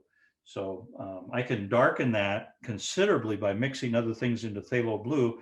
And because it's such a staining color, it'll go very, very dark. Whereas the turquoise will always stay pretty light and delicate. So that's why I have both of them in my palette. All right, let's make a change and start going into some warmer colors. We're going to replicate some of the warms that we had on his face back in his behind his withers with a little bit of the gamboge, which is a brighter, more brilliant yellow. It's a warm yellow. I want it to be pretty wet, and I'm going to drop in some nice dark color right at the top of his withers. And then I'm going to take some pink, which is like a opera, and drop right in next to that with a little bit of pink. And that makes sort of a tangerine color, that Indian yellow. And I'm just going to pull a couple of these things down. Some of these warmer colors are going to be little bits and pieces of striping. And I'm going to take my that was a little heavy, so I'm just going to hit it with my squirt gun and let it flow across the surface and be a very, very delicate light value. Just simply by letting this run across the surface with the mist, lifting the pigment up and moving it across the paper. It makes it very, very transparent, very delicate. A little bit of that pink is starting to run, and that's kind of cool. So I want to do maybe a little bit more pink in there, see what happens, and maybe put a little pink over the turquoise in a couple of spots. And now, because this underpainting is dry, I can let some of these stronger colors that we're starting to introduce just sit there and stay there, because we're going to come back and start building more intense, pretty colors. If I go back to my original painting here, some of these purples we enhanced with some warm violet. The warm violet has more red in it, less blue. So it starts to create a bit of a contrast between the coolness of the cool violet. So if I were to take a small round brush and mix up a little bit of that quinacridone violet, which is a warm violet, and I maybe drop a little bit of this into parts of his striping, and then just take a clean rinsed brush and soften some of the edges where it just disappears into the rest of his body in a couple places, we'll see just bits and pieces of some stronger color there. I might even take some alizarin crimson and get a little bit of this down on the leg, or maybe right up in behind his shoulders a little bit in there. And that alizarin crimson over this new gamboge or Indian yellow makes a real pleasing mix. But I'm very slowly, gradually building up different colors and building layers, but I have to dry between each step, because if I don't, you know what's going to happen. So be sure you take the time to dry between steps. And if you've got a repetitive little stripe like I just noticed here, I'm going to rinse my brush and just soften one of these little marks so it doesn't look like they're a repetition. Maybe add a little bit more purple in here. There we go.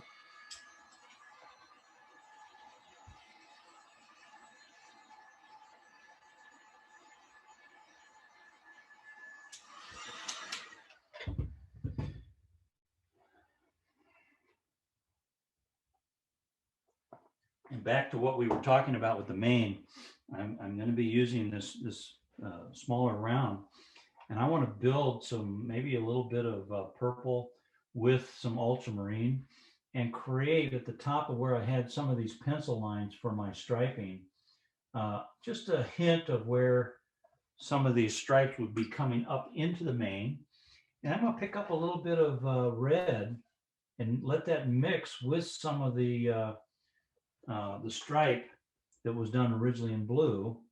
I don't want to get this to bleed too much into either side of the stripes. I want to keep it isolated in sort of this stripy effect. But I'm going to get a little darker in a couple of spots here. Add a little dark at the top of that red, maybe a little over in here, just so that we start to see some stripes with a bit of color. And I'm going to drag a little bit of this across the base of his mane, just so we can see where the mane starts coming away from the main part of the neck structure of his body. But you can still see that there's color within those stripes that are coming vertically up out of the horse's neck, or the zebra's neck. And you can, maybe we pick up a little bit of neutral tint and we mix that with some purple. That's too intense. Let's just add blue to that. We'll just drop in a little bit more dark into these wet shapes. And we don't want to make them all exactly the same. Some of these are going to be a little wider, a little more dark, a little more intense. And I'll just clean my brush and just start softening along the base of these little stripes, so that everything kind of blends into the base of this mane.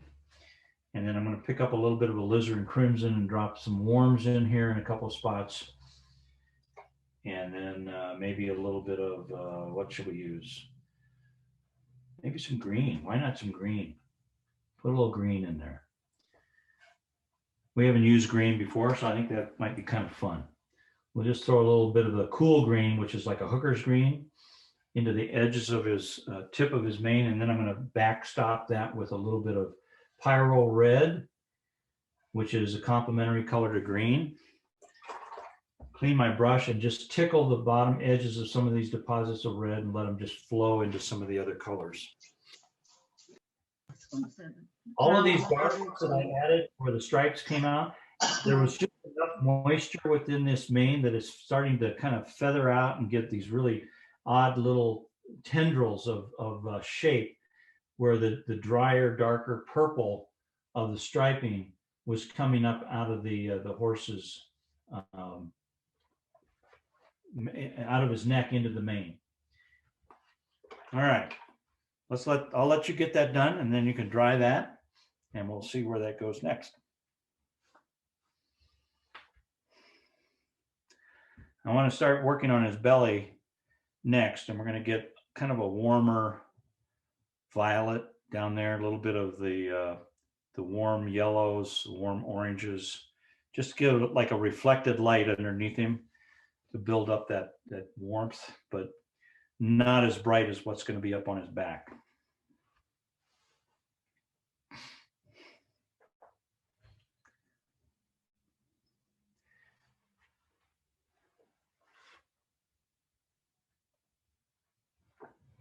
Can you see how we're laying down layers upon layers of these colors, and you have to dry in between so that we can continue to see the richness of color without it getting muddy.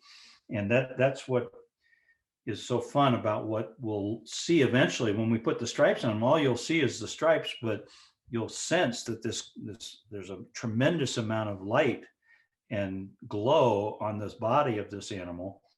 And it's very subtle, and yet it's playful and it's kind of creative too. So it goes a long ways towards creating a more artistic element. All right, let's continue. I'm going to take this small round. Actually, I'm going to use my smaller flat. It's about a 3/4 inch flat. I'm holding it up here. You can kind of see how big it is. And I'm going to mix up just a little bit of the gamboge and a little bit of the warm violet. I like the warmth of the violet with the gamboge, and I'm going to put just a little bit back underneath here.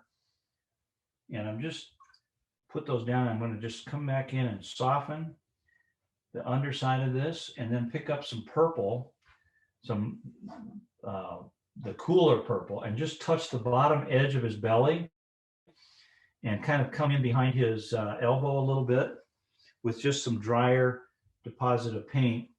And you can, I mean, the paper is dry there, so the richer deposit of paint leaves a stronger mark.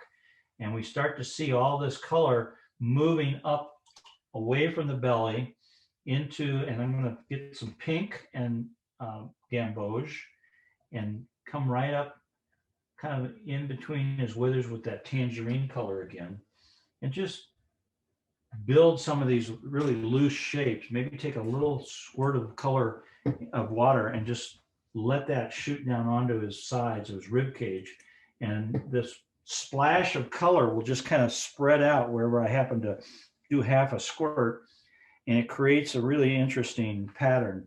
And I can even take a little bit of maybe alizarin crimson, which is a cool red, on my brush. Got enough red of water in it, and I can just drop a little bit of this in a couple spots here just to create some warmth. And then I can soften those shapes just by rolling my brush through those, not trying to create obvious brush strokes. I just want to move the paint around a little bit. And then I can take the same flat brush that I used and maybe get some yellow ochre, which is the same color as raw sienna, but water it down pretty good. And just drop a little bit of that back in here behind his hips. And then just rinse my brush and just kind of soften each one of these shapes so that it gets a little bit less intense. Let the water kind of move it from one side to the other, leaving little bits and pieces of some of the undiluted paint in a couple of spots. And I'm going to let that dry. We're going to move away from this probably. I'm going to probably give it a half a squirt just to soften the right edge of this color. Let it run back into the paper, the white paper. But it just suggests that the animal continues off to the right without us having to actually paint anything. So I've got a huge puddle in the middle of this horse's withers, And I'm just going to let that sit because I think once that dries, it'll be very transparent. It'll be bright. It'll be warm, but it won't have a lot of definition. And I think it'll look kind of interesting. So we'll leave that and move to a different place. Let's go back. Since we got to move away from the whole right side of this zebra, we'll go back to his head. And that's where we're going to go for our next little elements that we're going to work on. I want to probably introduce just a little bit of coolness behind his right muzzle. So I'm going to introduce just a little bit of that turquoise that I had left over in my mixing well, and it's mostly water, so it's very pale, but it's right behind that nostril just to kind of cool that off a little bit, to create a sense that there's a bit of a shadow behind that nostril that's flared out. And we'll let that just be sort of a subtle shape within his behind the muzzle. I'm going to get some dark while we're thinking about this, and we're letting all this other part of him on towards the rear half of his body dry. I'm going to get mix up some dark. Does anybody remember what we did to get dark before? We used orange and ultramarine blue and a little purple maybe mixed in. I got purple in my palette here, so I can take some of that purple and add it to my orange. And I've got a really, really rich dark. And I'm going to come back in and create right up on the underside of his muzzle, his nostrils, the darkest dark. And it has sort of a angle to it. There's a little bit of a sharp corner as his nose flares out or his nostrils flares out. And I'm going to rinse my brush, wipe all the moisture off, and then push that damp brush up into that darker deposit of paint. So as it trickles down towards his muzzle, it gets lighter and lighter, like light is coming into his nostrils. And what we're looking up underneath here at the top is where it's the darkest. But that just helps us feel like there's some depth in there. You can even add a little bit of warmth from your palette. If you pick up some of this orange that we used in his rib cage, just drop a little of that inside of his muzzle or the nostrils, and it'll feel like we're seeing the warmth of what's the inside of his nostrils, like the blood vessels and stuff are warming up that skin. Randy, would you mind just saying the nostril description again, how you did that? Well, I started with a little bit of orange and ultramarine. Okay. And that, if you use a little more ultramarine with some orange to it, it's going to make a really warm dark, almost like a black, but it's going to be warm. And you can get that on your brush and put a little deposit of it right on the upper side edge of those little nostril shapes. Then you rinse your brush, you wipe all the moisture off, and you push the tip of your brush up towards that deposit of darkest dark paint, and it starts trickling down into that little damp area that your brush just made, and it gets lighter and lighter as it comes down towards his muzzle. And that helps create the illusion of the shield at the top of his nostrils creating a dark shadow, and then the bounce light that we can see as we look up into his nostrils there, we feel like there's depth, like there's a cave that we go up into his head, and it just creates a perspective there that is realistic. As we come down his nostril a little bit, I'm going to take that dark and I'm going to just add a little bit more on this side of his muzzle, clean my brush, and just soften that edge a little bit. It just pulls right out of that nostril and just makes that a little darker on the one side. I'm going to use that same dark that I mixed for the darkest part of his nostril, and I'm going to come in and make these beady little eyes. They're not very big. And I'm just going to create a little bit of oval that kind of angles in towards the center of his head. But they're not real big eyes. But now I want to do one more thing. I want to drop a little bit more watery dark paint at the upper edge of the eyeball, and then flip my handle around and use that little bit of the handle to pull some of his eyelash out. They've got these nice big old eyelashes that you want to kind of pull away from the eyelid. And the eyeball is the dark. We're using that dark to create those little eyelashes. Okay. Now, while I'm letting that dry, I'm looking back, I'm checking, I'm always checking to see how much we've got, what's the water doing with all the pigment that we put over here. It's still pretty wet. Movement is happening. Some of the water is blooming into some of the darks. Some of the darker pigment, the warmer pigment is moving around through there. It's all good. That's all real natural movement, which makes it feel very spontaneous and fluid. And we don't want to jeopardize that. So I'm just kind of checking it. And you should always get in the habit of starting to check your painting in a lot of different places. But going back to our darks, I'm going to put a little more of that dark that we just mixed for his nostrils up, and I'm going to touch the bottom edge of this ear, and then a little bit out on the tip of this ear. I'm going to put a little bit of dark there, and then maybe a little bit of dark along one side of this other ear, but I'm going to dilute it with some water, just make it less intense as these other spots. And I want to just maybe soften this a little bit with the tip of my brush that's slightly damp and clean, and leave a little bit of that dark in a couple of spots there. But it just kind of accents his ear, creates a nice little accent, you know, a little accent there. And I'm going to come in right inside his ear and drop in more dark in a couple of spots. And it just makes it feel just like the nostrils. It makes it feel like there's more depth that goes back down inside his ear. Those are the little touches that make something feel like it's coming alive, because you've got the depth going on there. The eyelash over here got a little heavy, so I'm going to come back in and darken his eye itself so that the eyelash looks transparent, like we can see through it. I'm going to dry my his rib cage and his kind of rear end here a little bit, because it's still really, really wet. The paint has had a chance to kind of settle down into the paper. So if I hit it with a hairdryer or heat gun, it won't send it shooting off the page.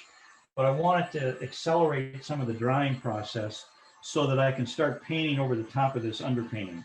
And we've got a lot of beautiful colors going on, very delicate, very transparent. And now it's going to be time, once this is dried, to come in and start building darks and some accents. But we have to get the paper nice and dry first.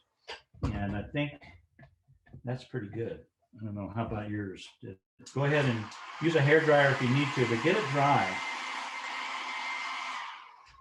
And I think you'll be able to then use your brush and start building up maybe some stronger opera pink. Pink is a real, you know, hot color. Also has a lot of drama to it. We can just kind of drop in a little bit of shape here. We can drop in a shape back here. We can maybe put a warm violet in a couple of spots up in here.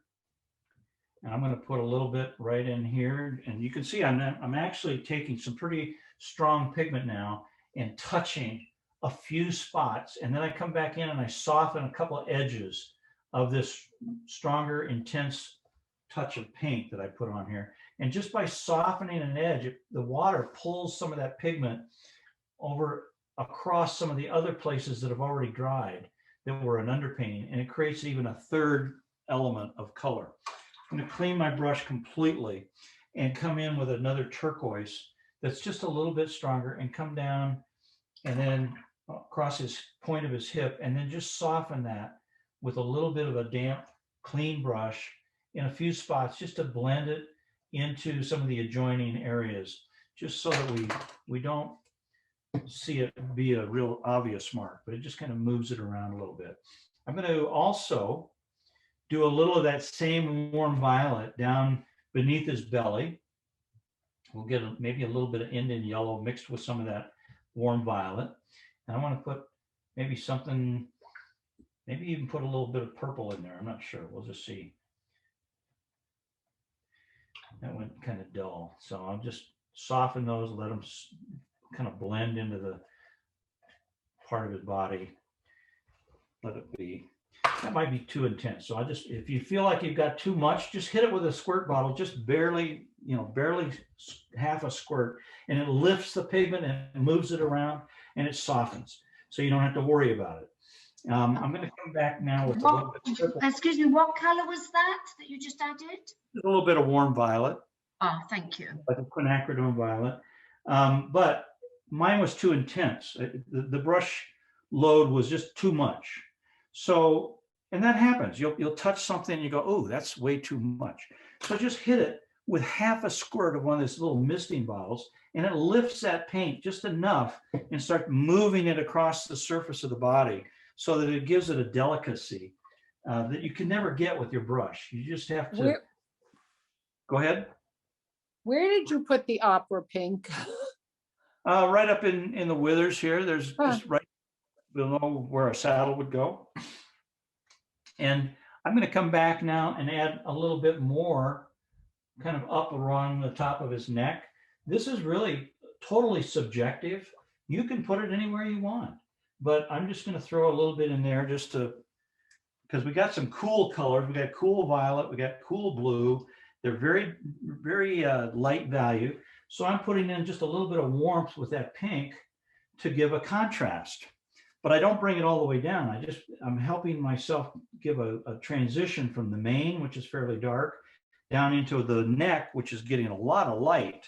You want the light to be hitting that neck and feel lighter. So we've got to get more shadowing down below. One thing I didn't have on my samples that I'm going to do now is I'm going to take some Hooker's green, maybe mix it with a little bit of phthalo blue, and I'm going to try and put a little bit of that right in here under his neck, and then just feather that away.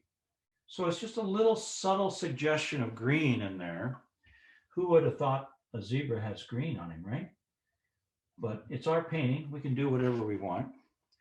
And maybe we take a little of that same color and we put it down along the bottom part of his leg. And I'm going to just leave, I want to get a little more phthalo blue in there. It's a little cooler. There we go. And it's got a line across the top. So I'm just going to take a damp brush and feather that away so it doesn't really get too intense. I just want a suggestion of color there.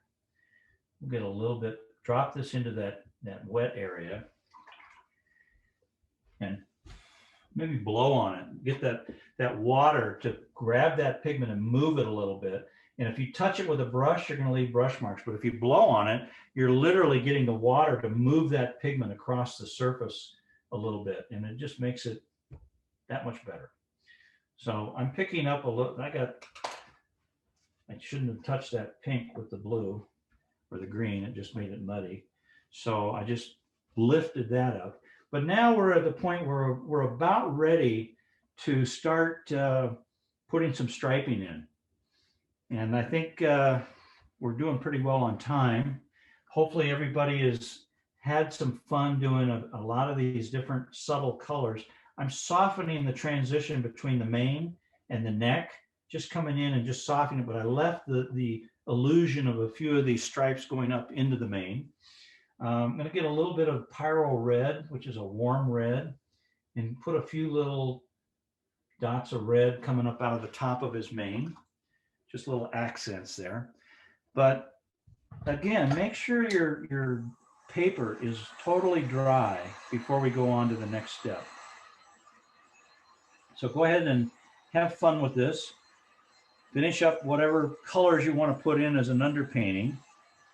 I think with his neck being bent around, we need to have a little bit more shadow right in through here. So I'm going to get just a touch of cool right through here, a little bit that maybe suggests there's a little bit of a muscle that's casting a shadow.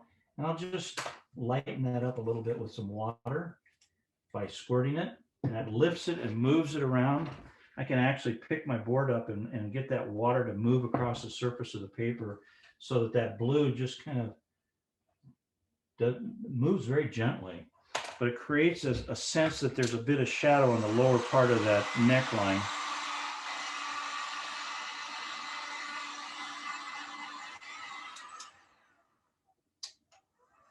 Try to keep this on low so you can hear me when I'm talking. But it's important to get this dry before we start putting the stripes in. I put some lines in his face that were pretty detailed because the face is the center of interest. And we really want to define the contour of his head through those stripes. And I'm going to use a rigger brush when I do that. And I'm going to use the same color that I used for his eyes, which is a little bit of orange and ultramarine blue to get those dark colors. So I'm going to use a rigger, this long, skinny little rigger, mix up a little bit of the orange with some ultramarine, and make sure that that warm orange mixed with the ultramarine has a really nice dark to it. And I'm going to come up through the side of his jawline and come around almost like a spider, comes around the edge here. And then as these stripes get a little wider or they go farther away, we add a little bit of water to it that dilutes it, and it starts to get a little lighter. And then underneath his eye, we have just a suggestion of a couple of these little accents of stripes. They come down out of his head and it comes down beneath his ear a little bit, and we start to see these things wrapping around his head. And if you've got this mixed up in your palette, you can always come back and get more of these stripe colors. And they all kind of create sort of a diamond that gradually kind of pinches together as it comes down towards his nose. And you don't have to be perfect with this, but just don't make them too loose. Keep them fairly tight in their directional shape. I'm going to add just a touch more blue to this as I get over up in here. And then as it comes down around his jaw, I'm going to keep kind of dragging this around the bend so it starts to feel like he's got these little stripes coming. And I want to get this coming towards his nose just a little bit more. And then we can, right out behind his ear, we want these to be pretty defined coming out of his mane. But then as they come down into the light, which is where his neck is, we want them to almost disappear. The stripe colors, again, I started off using orange and ultramarine blue. But then as I got more into the light, I started using more cobalt and less orange. And if I need to, I can go back. Some of these were so much water that they just basically diluted away to nothing. So I can add a little bit more dark in a couple of these stripes in a few spots if I need to punch them up a little bit. Some of them just almost fade away. I don't want that stripe there to compete with his eye, but I think it is. So we'll just have to kind of work around that. There we go. And then these stripes, remember what I said, as we start to see these stripes come out of his mane, that's where we're going to see some striping occurring, coming right up across his neck. I'm not going to take them all the way down. I'm going to come in underneath his neck now and create some bigger, darker stripes that come around underneath, and they come up towards his mane. But again, they get, a lot of them get kind of lost in the light, and they're not nearly as intense, and we can just get a little softer and fuzzier as we come around. I'm going to get a little darker blue-green. Randy, can you revise the colors that you mixed for the stripes, Yeah, please? we just use a little bit of orange and ultramarine. And then gradually, as we move over into this side, I use a little bit more cobalt and less orange and blue, the ultramarine, because I want this to be lighter in value because there's more light hitting his neck as we get down into the main part of his neck. So we just basically start using a little more water and less blue and orange, and you'll get the same desired effect. And I'm just very gently kind of coming down through some of the mane and suggesting where some of these stripes might be. As we get down into the shoulder, we got bigger stripes. I'm just going to mix up some of this, all the junk that's in my well. And I've got a mixture of orange and purples and all kinds of colors, but it's just a really kind of like what we did with the egret. I'm going to have all these different colors within my striping so that it just really kind of unifies everything. If we have the same colors within this mix of dark that we've used everywhere else, then all of a sudden they feel perfectly natural. We get a little green in here too. There's some green. And then we're going to come across his shoulder with some bigger stripes. And I'm just kind of playing with this. There's, keep in mind that every zebra is different. There's no pattern that's unique. You can make up your own pattern as you go.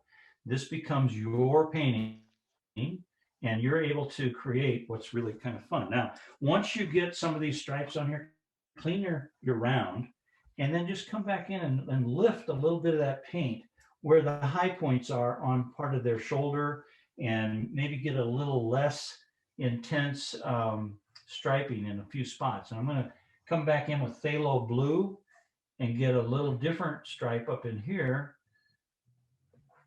because it's a little bit different color up there. And then I just take water and I soften some of these marks in a couple of spots, just letting them blend and blur across the shapes, almost as if there's some glare hitting this zebra, and we just only see bits and pieces of these stripes in intensity. The rest of them are there, but they're much more subtle, and they have lost edges.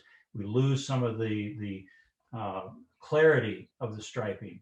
And you can then go back in and pick up maybe a warm violet and come back in with maybe a little bit of a suggestion of some of these stripes that are in a different color, that are warmer, where you have this warmer part of their body. But again, soften some of these marks and leave parts of them very intense. So we've got the stripes kind of moving in and out of the light and giving us a little suggestion of where they might be, but they're not perfect. They're not consistent. They're just giving us a hint of where they are. And it makes it much more natural looking, so that we feel like we're just getting a suggestion of where this should be. Now, down here on this lower part of the leg, I'm going to add a little bit of warmth with some yellow, just because the white kind of got lost there, and I want to throw in just maybe a little pink with some what do you call it, warm yellow. And we'll just throw a little bit of this in a couple spots, but it's already wet there, so it's just all kind of running. But it gives a warm side where the light's hitting it, and there's a cool side on the opposite side where the phthalo blue was, and that just suggests that there's a warm and a cool side where the light is hitting it. And we probably are going to need some more, one or two more stripes across the back of his elbow, but I've got to dry this before I can do that. I can also eliminate part of this stripe.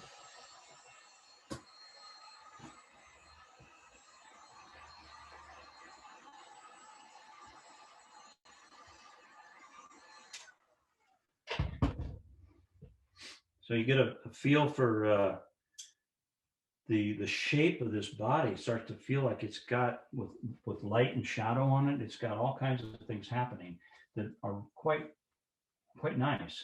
I'm going to drop in a little bit of dark under here and then soften that a bit with just water and just loosen up the striping a little bit, so it just makes those stripes under his belly a little more subtle.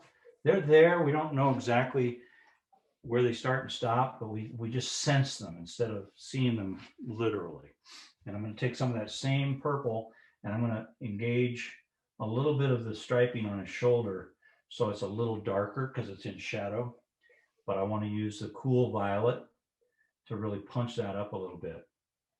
Maybe a little bit down here, and then take a little bit across. Maybe there's another bit of lining in there. And I think that may be about all we want to do there. I'm going to let you get caught up, and then we'll put a little bit of background in here. We'll kind of play with this a bit. We might even take a squirt bottle and hit the outer edges of this, and just take maybe some phthalo blue and just drop it into some of that wet area that I just squirted. Watch this.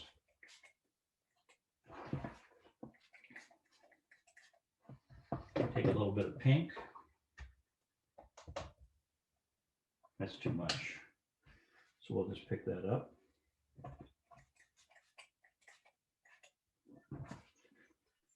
Tip the board a little bit.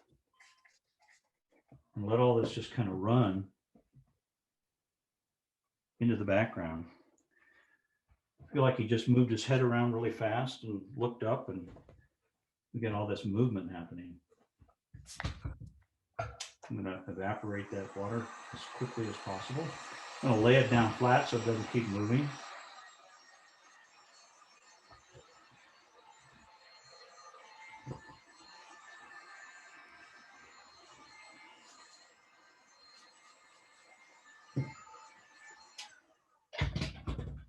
Are there different size rigger brushes? Yes, there are. I'm working with a number 6. Some of them are a number 4. Some of them get all the way down to a number 2. But a 6 is a pretty good utilitarian size. And I think that works pretty well. I'm just trying to loosen this up a little bit so it isn't real intense. And then I'm going to dry it. Hopefully you can see this.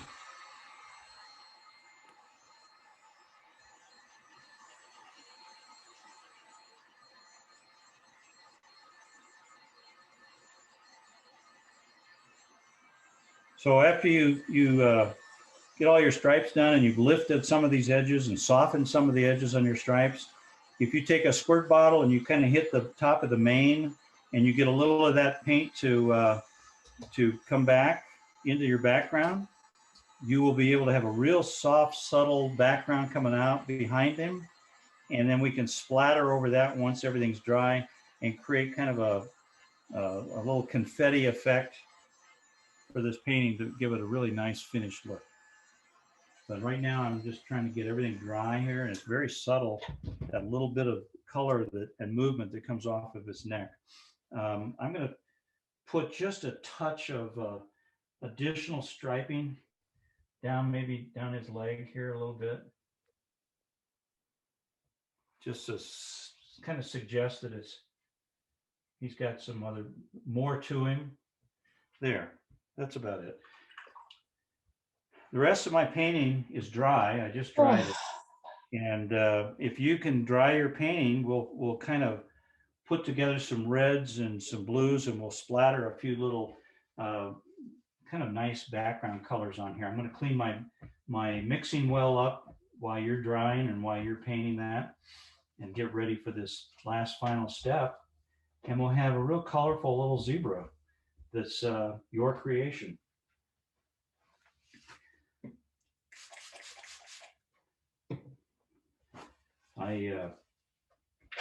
Going back to where I started with a perfectly clean mixing well in my palette, and I can take my rigger and mix up some bright red, pyro, warm red, and I can come back in and just kind of splatter a little bit of red across here. I can clean my brush, get a little bit of turquoise, get enough water and turquoise over my brush, and I may come down and squirt a little bit down here into this lower area, and maybe a little bit of purple. We'll clean my brush and get some purple on it. And right over some of those turquoise marks and up around the red, we'll just put some purple stripe or splatter in there. And we'll dry that. You want to dry these little splatters because otherwise they'll run all over your painting.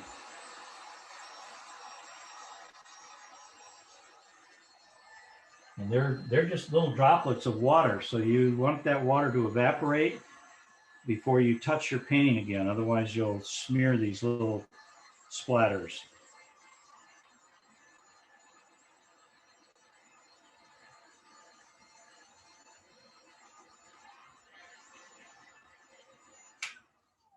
How many of you did an outline of this zebra with a pencil?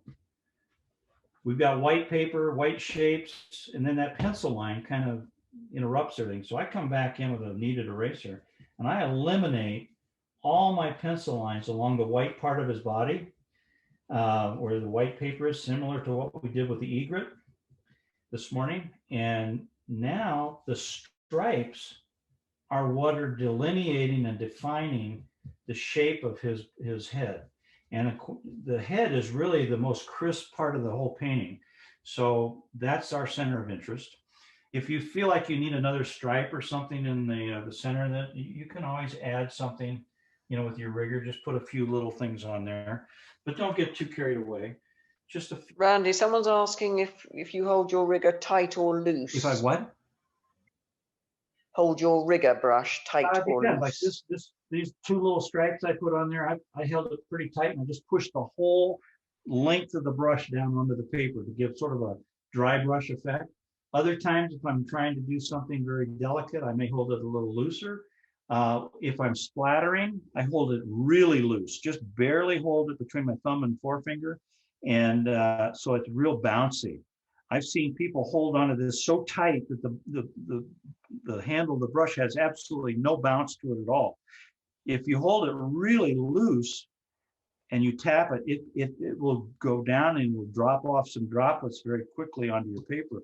And that's the best way to accomplish that.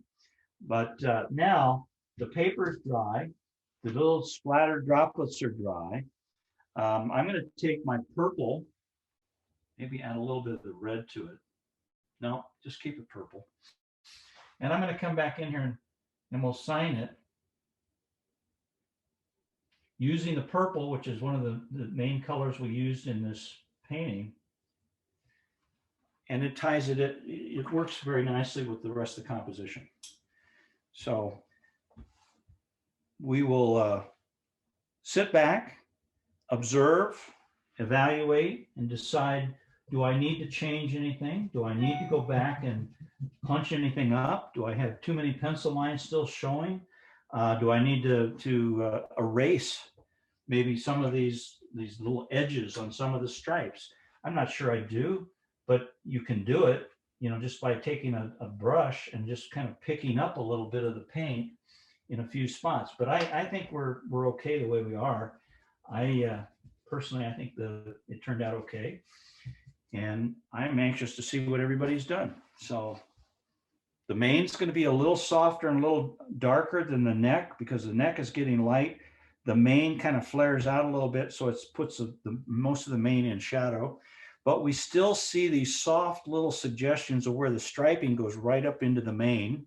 And it just gives it a kind of a nice reality without being too defined. It's very kind of soft and vague, and yet it reads pretty darn easily as a zebra. But boy, is this a creative zebra. This zebra went to art school, I think, got real artsy. So anyway, I hope everybody's having fun with this and enjoyed it. It's a different way to paint. It calls on your creativity more than just copying something. You want to try to give yourself the opportunity to be as interpretive as possible and give yourself a chance to really have fun with something. So I'm just putting a few little, I got some worms here. I'm pulling some worms up into these other areas here to maybe distribute it a little more equitably. It's better to just leave it alone though. Don't pick around at it, because what you really want to do, I tell people, put your painting up on the wall, put it up on a shelf, put it up propped up in front of the TV, something so that you can be looking at it for a while. And then you'll decide if there's anything you need to fix or adjust. But don't keep messing with it, because the more you mess with it, the busier it'll get, the less interesting it'll become.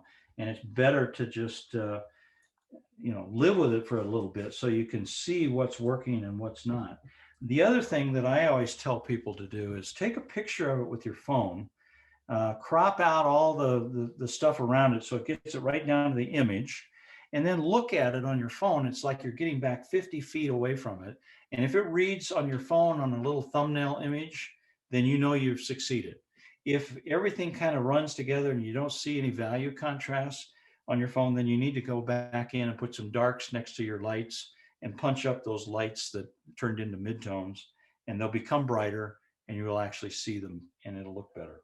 But check yourself by looking at an image in your phone that you've taken a snapshot of your painting, and it'll tell you. It won't lie. It'll be real obvious whether it's working or not.